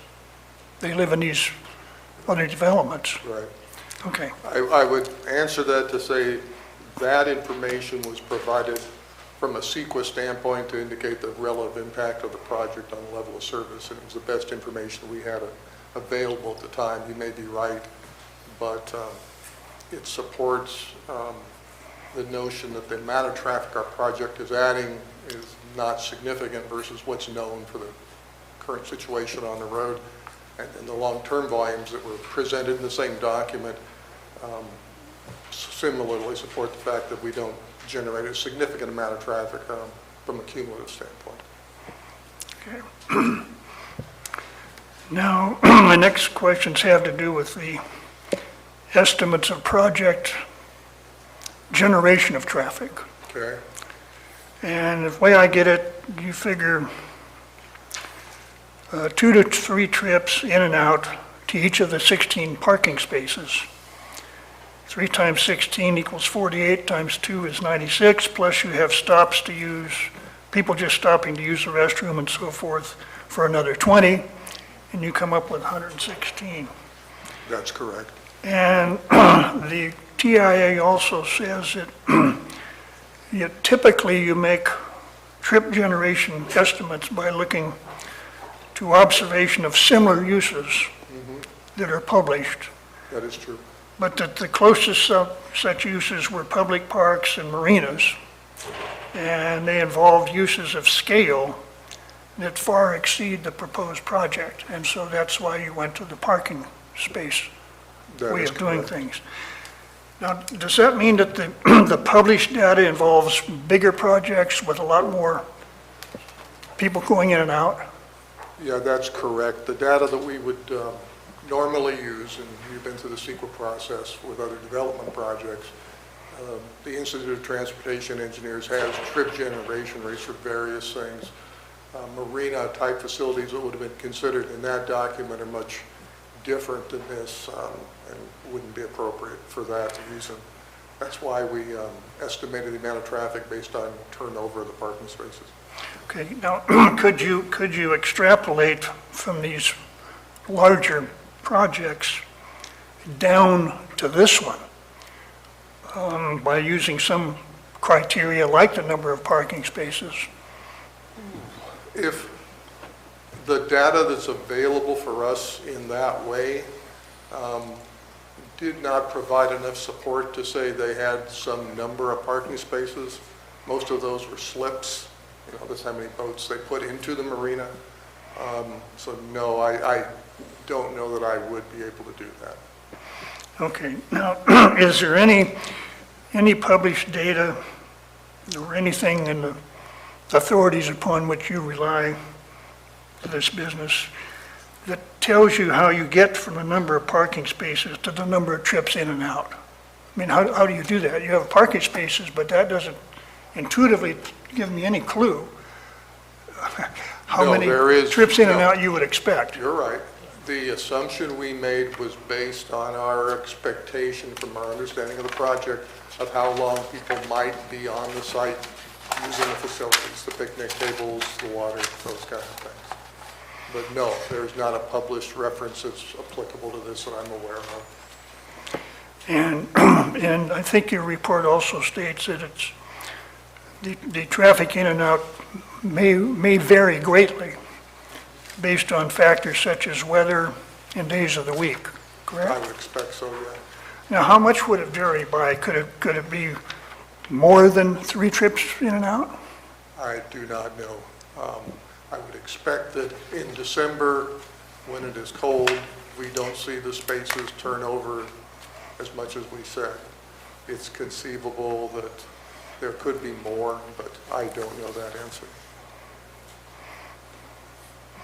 And again, the purpose of that was to provide context within the capacity of the road. So from the standpoint of a CEQA impact to the capacity of a Burns Ferry Road, I would make the supposition that a slightly larger forecast in daily traffic wouldn't have a measurable change in our conclusion regarding the level of service impact of the project.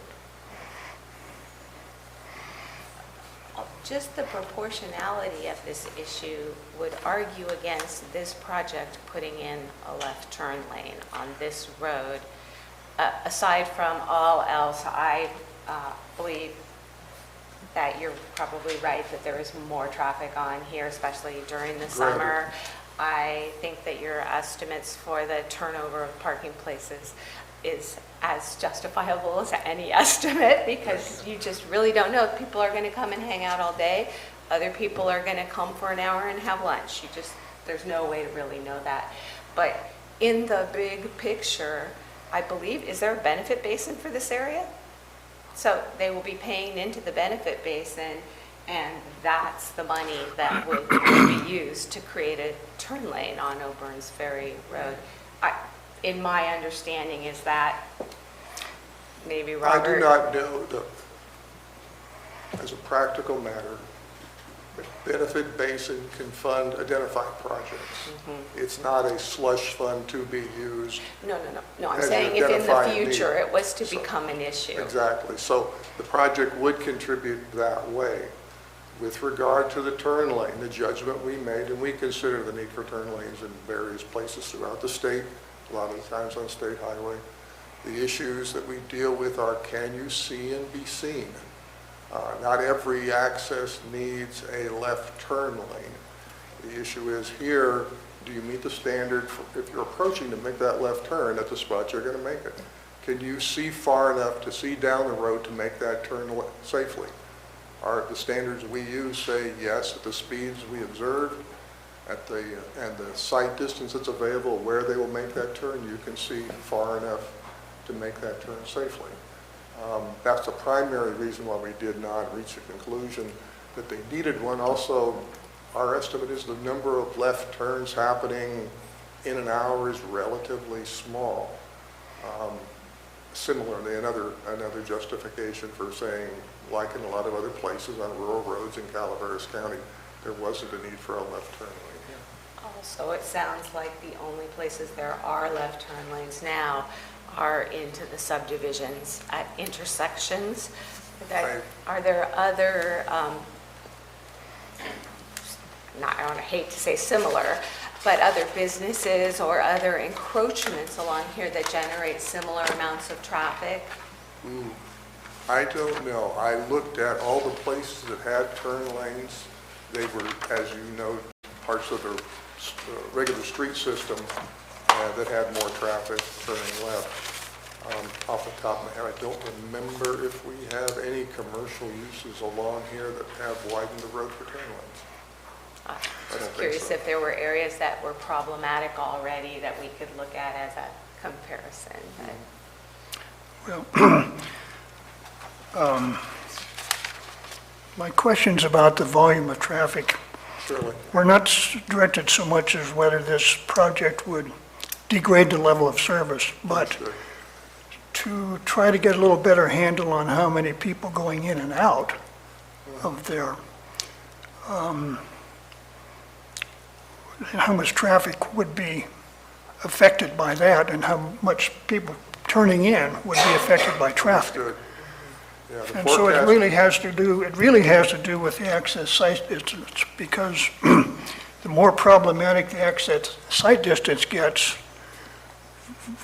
it gets worse the more volume we have on the road, in my judgment. And so looking at the site distance, you've got 420 feet in one direction, which satisfies a minimum stopping site distance for 48 to 49 miles an hour, That's correct. and the left turn site distance for 50 miles an hour. Correct. And the speed limit's 55. But the prevailing, and that is 85 percentile speed, is 45, according to the survey that you did. That's correct.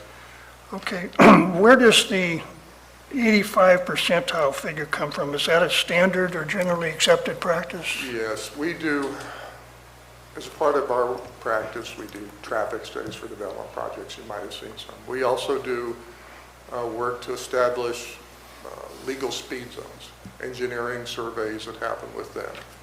The primary piece of that work is to establish how fast people are going, with the idea under law that what is the 85th percentile, 85% driving slower than that, 15% higher, is the prevailing speed and the initial indication of what you might use to set a speed limit.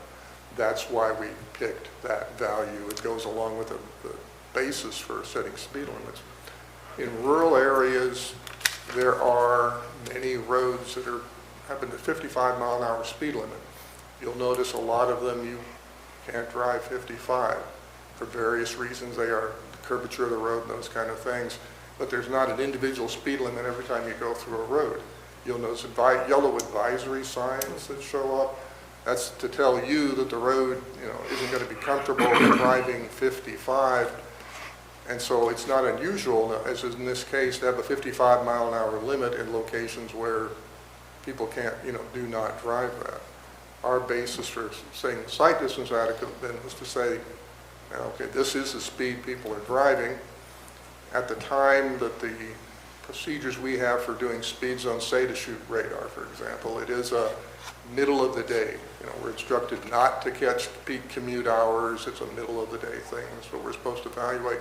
That's when this was shot. If you look at the data, I think that we had a few, as it would be 15% more, that got us toward 50 miles an hour. But the prevailing speed that we based the analysis on was determined to be 45. Okay. I can understand using an 85 percentile standard when you're trying to figure out what the speed limit ought to be. But what I'm having trouble jumping from that standard to this situation because that doesn't ensure safety as to the people who are driving above the 85 percentile. In other words, if some guy's barreling off that road and hits that straight stretch and wants to go 55, he can do it. And this sight distance doesn't accommodate that, is that right? That's correct. The sight distance from 55 miles an hour is not met. Now, there's been some criticism brought up that the survey was done in the middle of November, in the middle of the afternoon. I can understand the November part because the request for the survey didn't come about till October. Yeah. I got that. And so I understand why it couldn't be done during the months of the highest volume. Understood. Which would, I think, be the summer. But why do it between 1:45 and 3 instead of either in the morning or in the evening when people are going to work or coming back from work or going to a party or whatever? The prevailing idea, and again, it's the time period that we've done for setting speed limits. So, and their feeling is that you have a better indication of what people elect to do given the opportunity to do it during that unconstrained period. That's the basis. We followed that method in this assessment.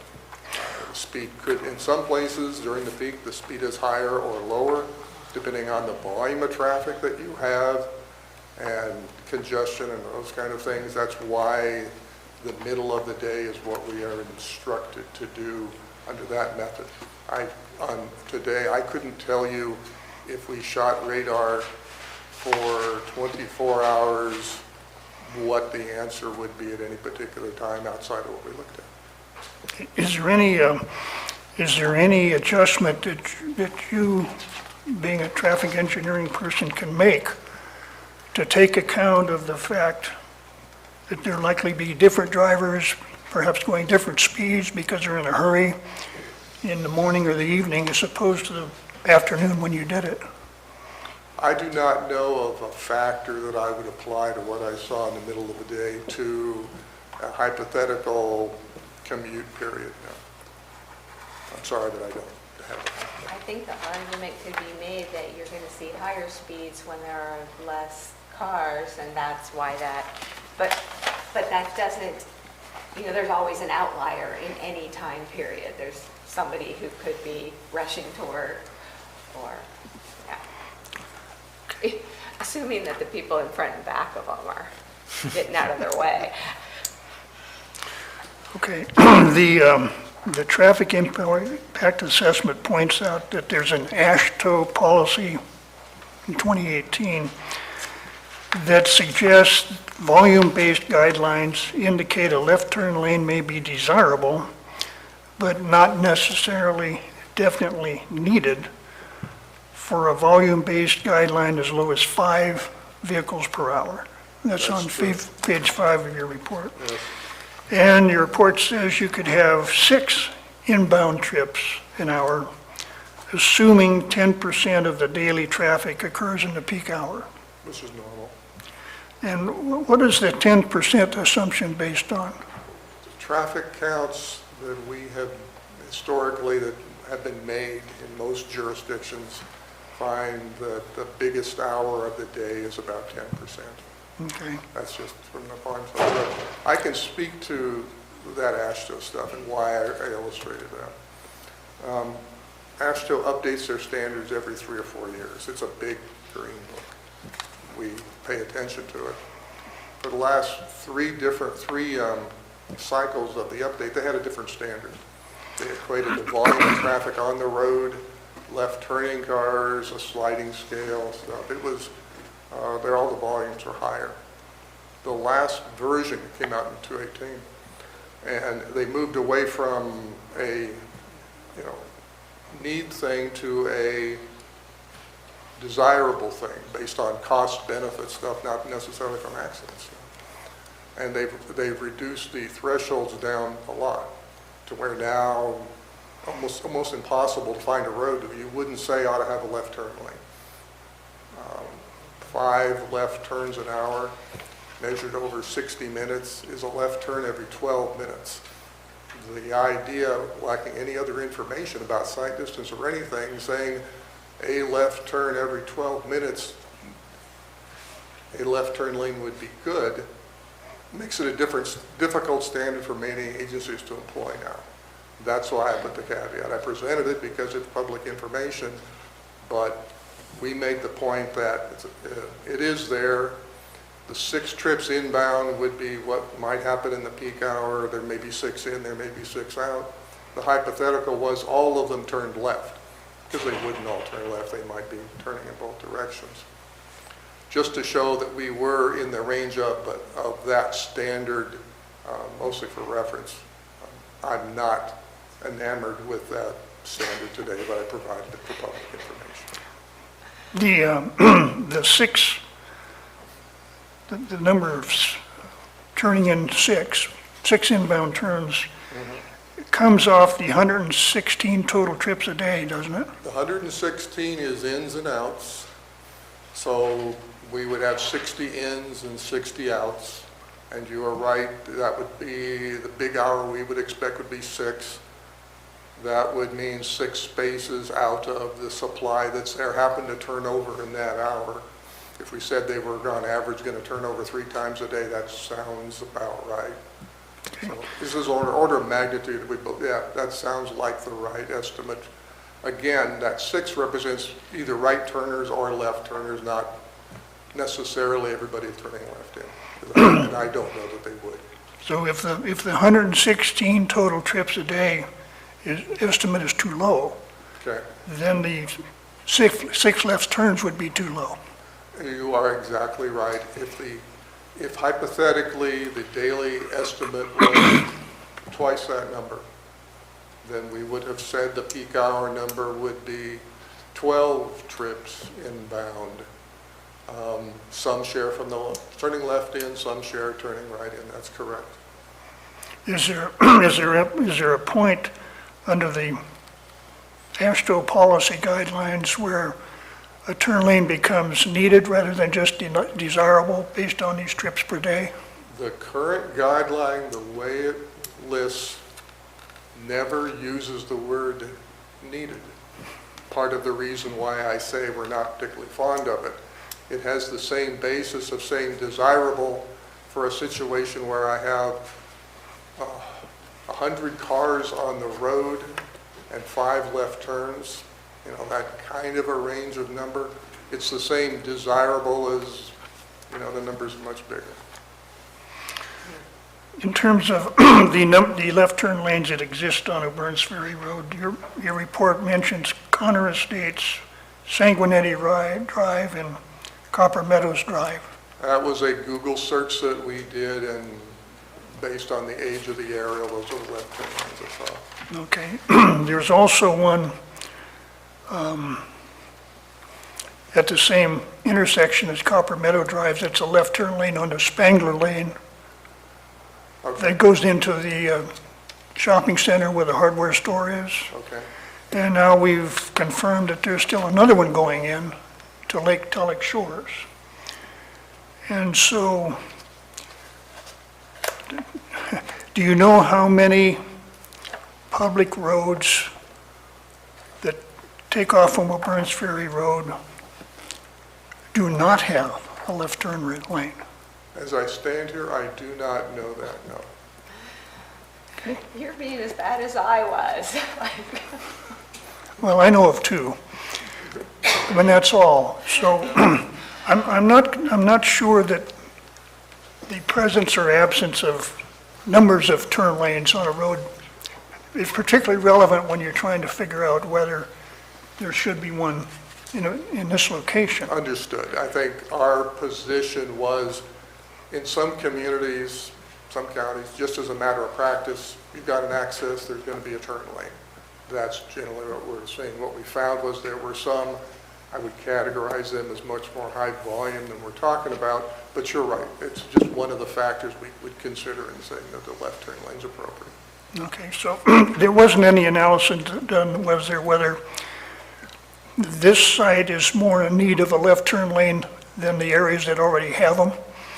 No. Wow. Okay. No, I did not count traffic the issue would be, do they have more left turns? And looking at a map, I recall thinking that they were just based on the number of homes, the kind of use that was there, that kind of thing. But no, I don't have a traffic count that says they were 6 left turns or 12 left turns. Okay. That's the only questions I have. Yeah, you're headed right down my path. I have a couple. Now, if I understand it right, then the traffic volume figures you took from the EIR for From the general for plan, the general EIR, plan? that's correct. And was it clear there what time of year those were meant to be? I don't recall looking, and I don't remember seeing a date on the counts.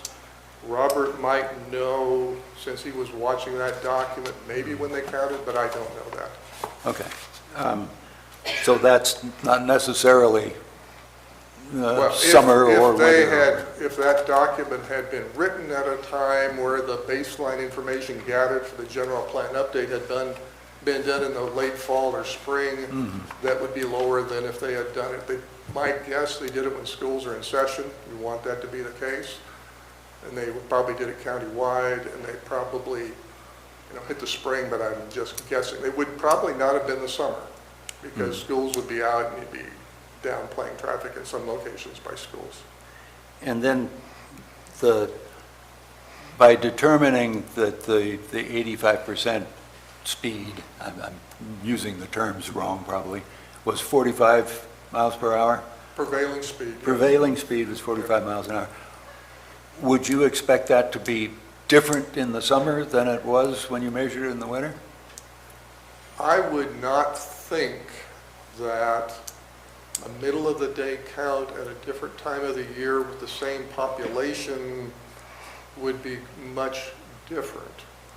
For example, when we do work for radar, there's not an instruction. The instruction is to be, regular, normal, that type of thing. So I would say, yeah, what we've got is probably the normal situation out there. Whatever the season would be. Whatever we got there. As far as the speed goes, and we're not talking volume now, we're just talking about speed. No, exactly right, and I understand the point. I believe the terrain in that area governs what people are comfortable driving at.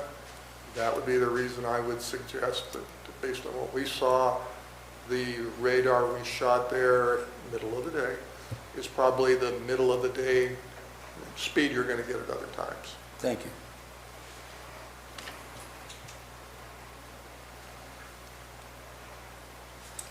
Okay, any other further questions for Mr. Anderson? All right. No questions.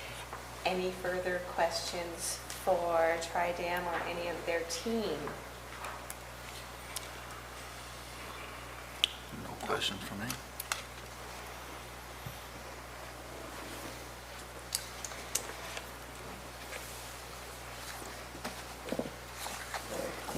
Okay.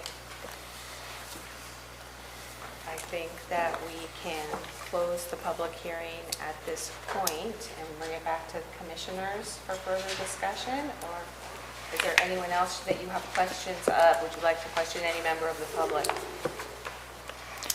I don't have any more questions. I'm wondering whether we should take a break. Okay, certainly. 10 minutes? Okay. Back by back by 10 minutes after 11, please.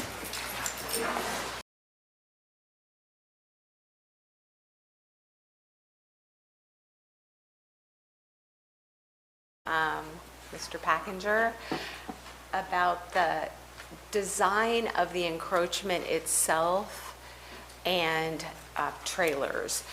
And I was wondering if there was any benefit to increasing the flares there so that if someone with a trailer was to approach there, they could get completely out of the traffic lane and not get kind of turned in. And so as soon as they saw the sign that said no trailers, which I am assuming is going to be the case, clearly no place for a trailer there, then that would allow them to pull back out more easily. Right. And I know that's not something we're not approving an encroachment design right now. I'm just, Well, the encroachment standard is as noted in our correspondence, and we require them to build what we call a commercial road approach. The commercial road approach starts with a 3-foot deep. The taper starts at off the pavement 3 feet, and then it tapers away from the edge of pavement with a travel way until it's about a full lane away from the road, and then it turns into the site. So this looks, as far as the length is concerned, much longer than that. And Right. they could definitely put in something where it shows where they're turning away from the edge of the travel way into their own lane to turn in.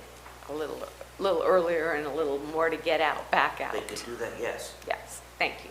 And like I was saying, the standards already noted here. It's the commercial road approach. It will provide for a vehicle to turn off into the establishment away from the edge of And pavement. decelerate, yes. Thank you. And then, Susan, can you come back up just for 1 minute? Yes. I just want you to say on the record about the signage for trailers. Absolutely, you have our 100% assurance that we will be providing that signage. Yeah. And we'll also be including it in the brochures, all of the information that we put out, because once we put this in, we'll be, I routinely go to HOAs and speak, and so we'll be talking about the benefits of the project and some of the amenities and some of the, features about that'll be there as well. So we'll be doing that education about what it's for and, those sorts of things. But yes, 100% guarantee. Please add that. Feel free to add that condition. And I wanted to indicate as well Excuse that me, what exactly, you're guaranteeing exactly what? that we would install that signage at our entryway, on the No- no entryway trailer? signage. Yes. And what about limits on vehicle length? Oh, we'll certainly work with Public Works, and whatever standard of length that they feel should be added, we would put that on our signage.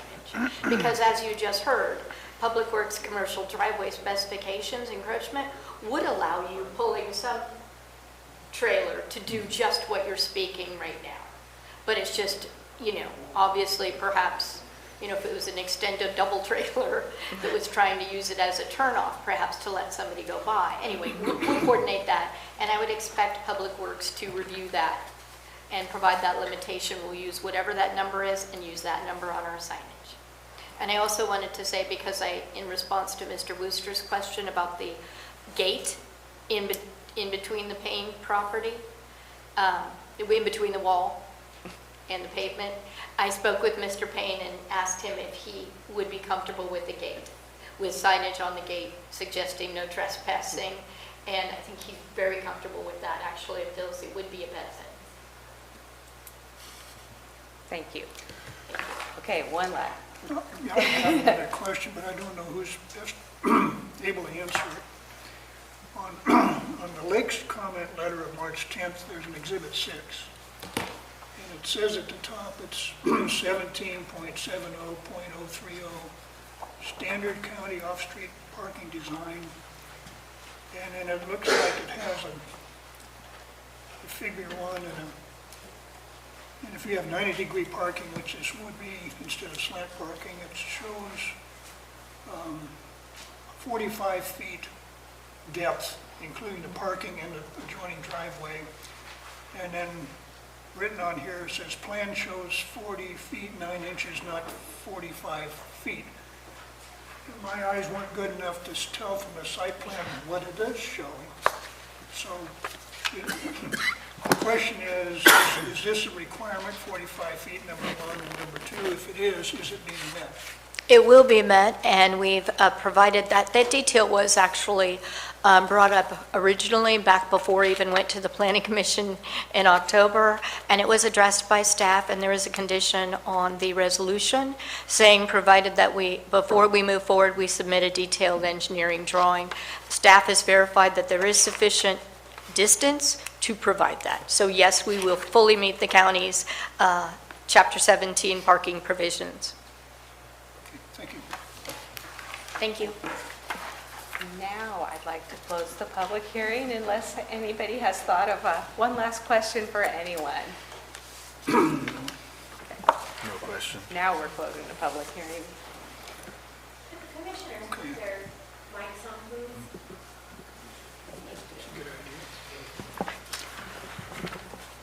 Okay, as I understand it, we are limited in our scope of review here. Because this is a plan development application, and so the proposed use of this facility is consistent with the zoning. And so what we have to determine is whether it meets the plan development standards, whether it's consistent with the general plan, and whether the CEQA document is adequate. I don't see an issue with the general plan consistency. The main issue I see, because I think we've gotten past a number of them, such as the wall and the buoys and the signs for no trailers that can be taken care of.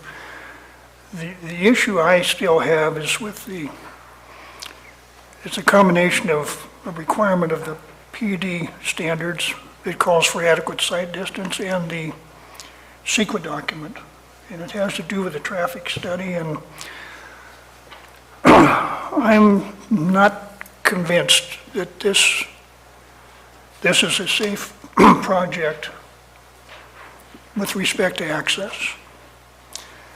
I don't think the use of the 85% percentile standard is really appropriate here. It's what you use when you're going to be setting a speed limit and you're worried about what are most people driving at, as opposed to should you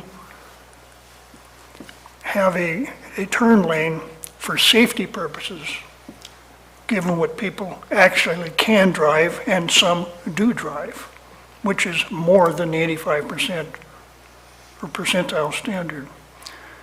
I'm not convinced that the estimates of trips in and out are reliable. I don't know if anybody could come up with a better one, but there's no published data that supports that way of analyzing it. I'm not convinced that the volume estimate of traffic on the road is correct. And I do note that, for whatever it's worth, there are at least 4 turn lanes on this road. There's no analysis done, perhaps couldn't be, that compares the necessity or desirability of left turn lanes there as compared to this project. So I still have some issues with this, and those are my issues. I have no issues right at the moment. Ready to vote. I have no issues staying that engineers, professionals, and have presented the study and produced the study. I'm satisfied. Well, first, I'd like to thank everybody that's been involved in this, because I think we've had full exposition on all points of view. I think the County Planning Department has done a magnificent job of trying to coordinate all of this. I agree with Commissioner Wooster as far as everything but the traffic survey and the left turn lane determination. I share his concern, but I think I'm prepared to vote in favor of the project as presented now. I sincerely hope that there is no real need for a left turn lane, but I think we have handled, the county has handled, and the applicant has handled all the other objections fully, and the turnaround issue seems to be well under control. There are many other things that in the further review to be done, such as the building permit, where further study will be given. I'm prepared to support the project, but I am concerned about the left turn lane, and I have assumed that that's something that will be monitored by the applicant, and if there is a need for it, further steps could be taken.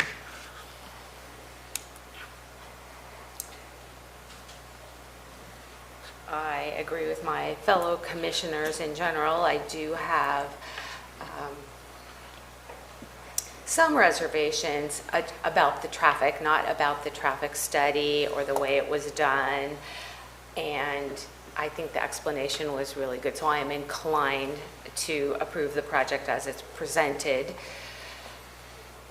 I don't think there is an easy way. We're not going to be able to go back and get a left turn lane paid for by someone else.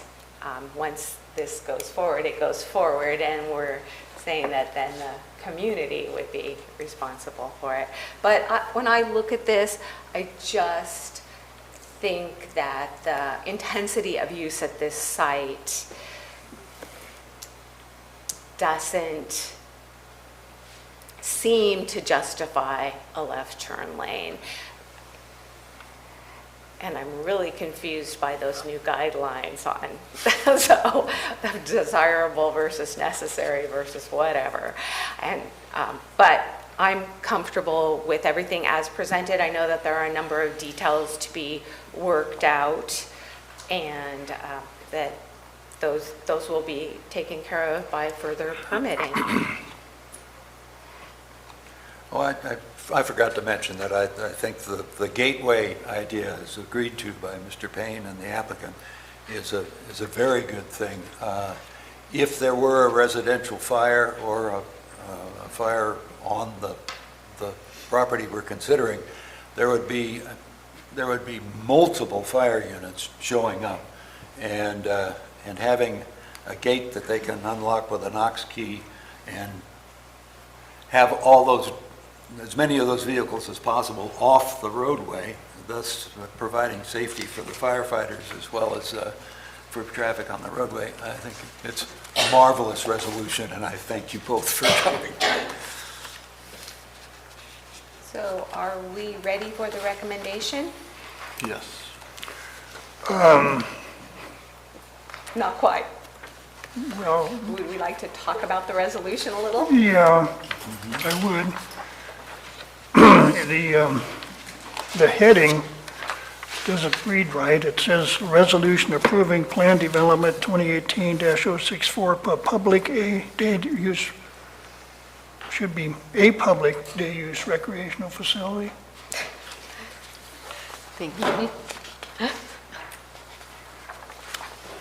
And the rest is more substance, and the question is, should there be conditions in this resolution, or perhaps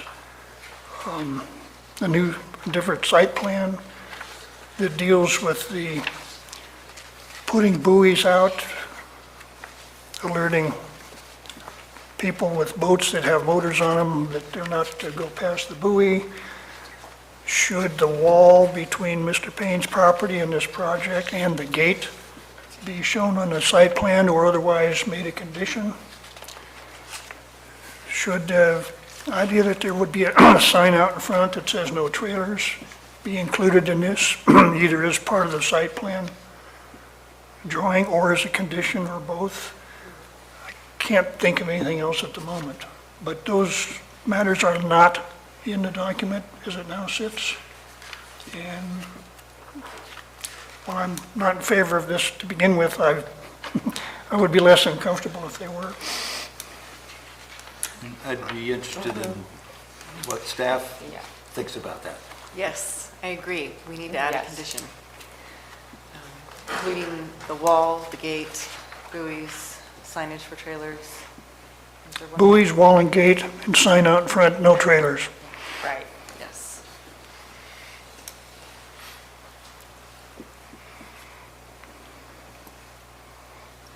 Yes. I have a minor correction, I think it's a correction.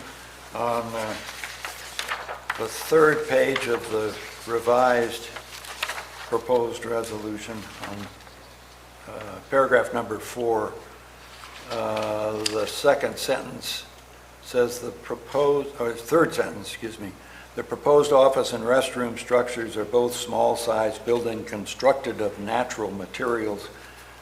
One's a concrete block with a metal roof, and the other one, discussed in the original staff report, was metal roof and siding.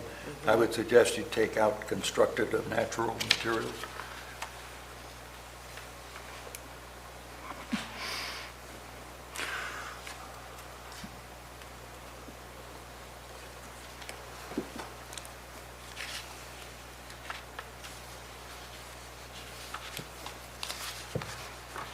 That were the other suggestions, were all that I have.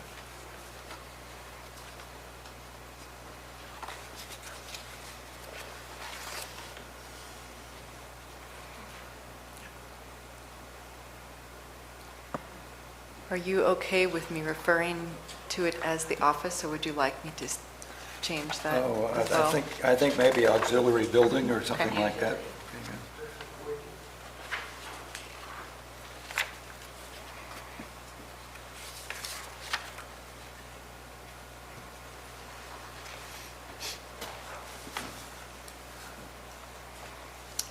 I think the applicant might have a suggestion name for that. If I might, I was just going to say, you could easily amend on the resolution, it's already covered by condition number 1-5 in terms of the compliance with the parking provisions. You could easily add a sentence onto the end that says a site plan documenting compliance shall be submitted to the planning department for review and approval prior to any initiation of construction. You could amend condition number 2-5. Project signage shall not impede site visibility, but shall include signage at the entrance prohibiting trailers. And then where the condition is that you added, Ms. Flandreau, to require the construction of the wall, you could add a sentence verbiage onto the end, and then that it shall be equipped with a gate, locked gate, to address that. And I think that covers all three items that you were looking for. Thank you. I was looking for where to slide them Slide into an it. existing item. I was just trying to help. Thank you. But at this point, when we vote on the resolution, I'd like to leave it up to staff in case you have better ideas as to what to do. I think those are welcome suggestions, but we're not putting them in concrete blocks, so to speak. Just want to make sure they're covered. Yes.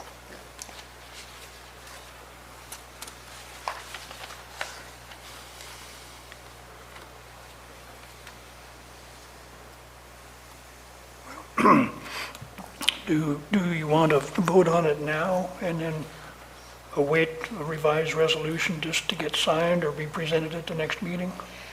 Yeah, I would expect that the applicant is a tad anxious. So do you need a break? Do you feel like you have something you can read to us on those modifications? I could use a minute. You could use a minute? I could use a minute, especially just crafting the condition that, to include the wall and the gate and everything, just to make sure I'm covering all of those things. So is everybody okay with taking another 10 minutes. 10-minute break? That's not going to work out real well for me. I'm going to have to be gone at noon, so, just so you know.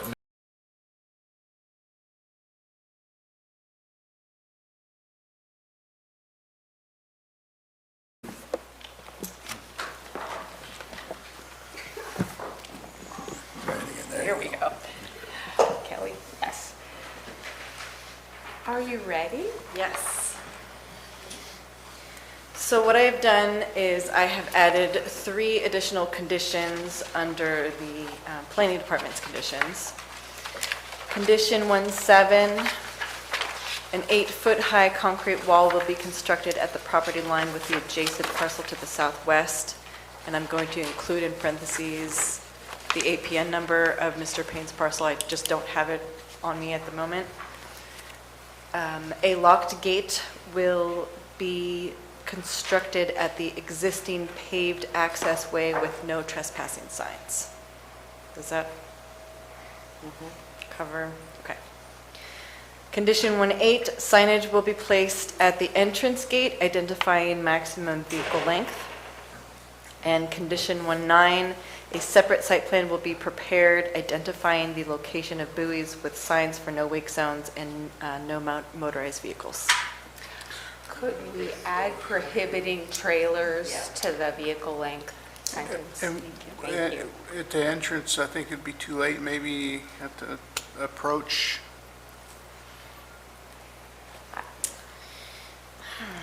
I'm okay that at the entrance, if it can then be worked out where the best place is, where it's not creating a Visible, yeah. visibility People are problem, but it's entering. Yeah. visible as early as possible. I'm sure everyone's going to want to get that right. Nobody's going to.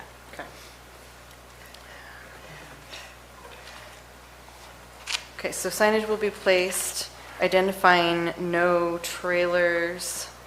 Trailers prohibited. Trailers prohibited and including the maximum vehicle length. Okay. Anything else? Did I cover everything? Buoys. Buoys. That was We're going to, and I'm not sure exactly what the wording for that should be. We just want to ensure that the buoys are placed appropriately to protect the Yeah, didn't you have public that on 1.9? access area, beach area. Well, just No ban- motorized, was it? banning I thought power. you mentioned Yes, buoys already. I did. Just one- 1-9, correct? Yes. Okay. Did you want me to reread my last condition about the buoys? Yes. Okay. A separate site plan will be prepared identifying the location of buoys with signs for no wake zones and no motorized vehicles. Is that good? Yeah. Covered Thank you? you. No problem. Do we want to say vessels rather than vehicles? It just sounds strange to me. I am amenable to that, absolutely. Vehicles does sound odd.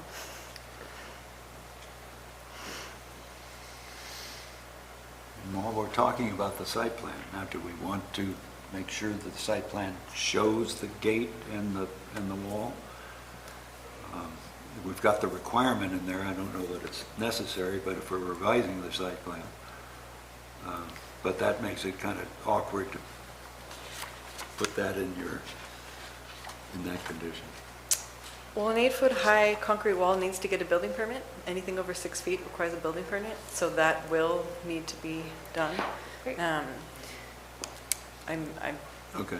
have no problem rewriting that condition. Well, I think that the revised site plan is going to have to reflect all of the conditions, including adjusting the depth for the parking. So Yes. Yes. Yes. it's kind of a given. Okay. Okay. Right? You give it, we'll take. Happy? Ready for my recommendation? We are. Anything- Okay. Staff recommends the Planning Commission adopt amended resolution to 2020-003, adopting the negative declaration, approving plan development permit 2018-064 based upon the findings therein.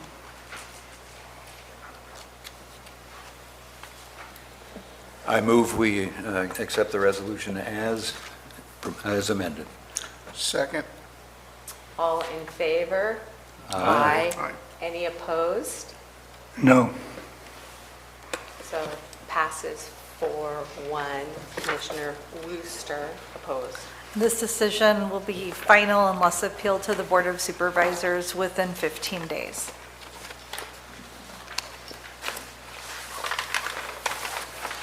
Thank you, everybody. Where did my agenda go to now? Do we have any commissioner reports? Yes.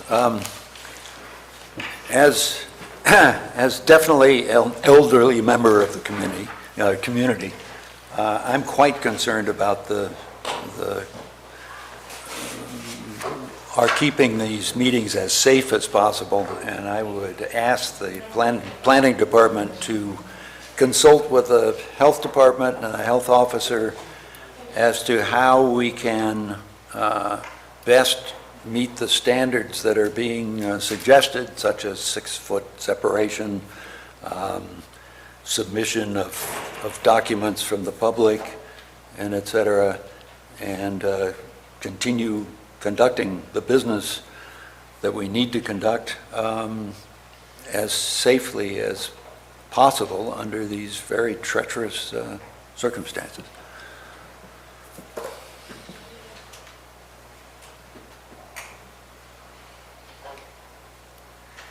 Anybody else? Nothing from me. Planning director's not here to give a report, so we are adjourned at 11:44.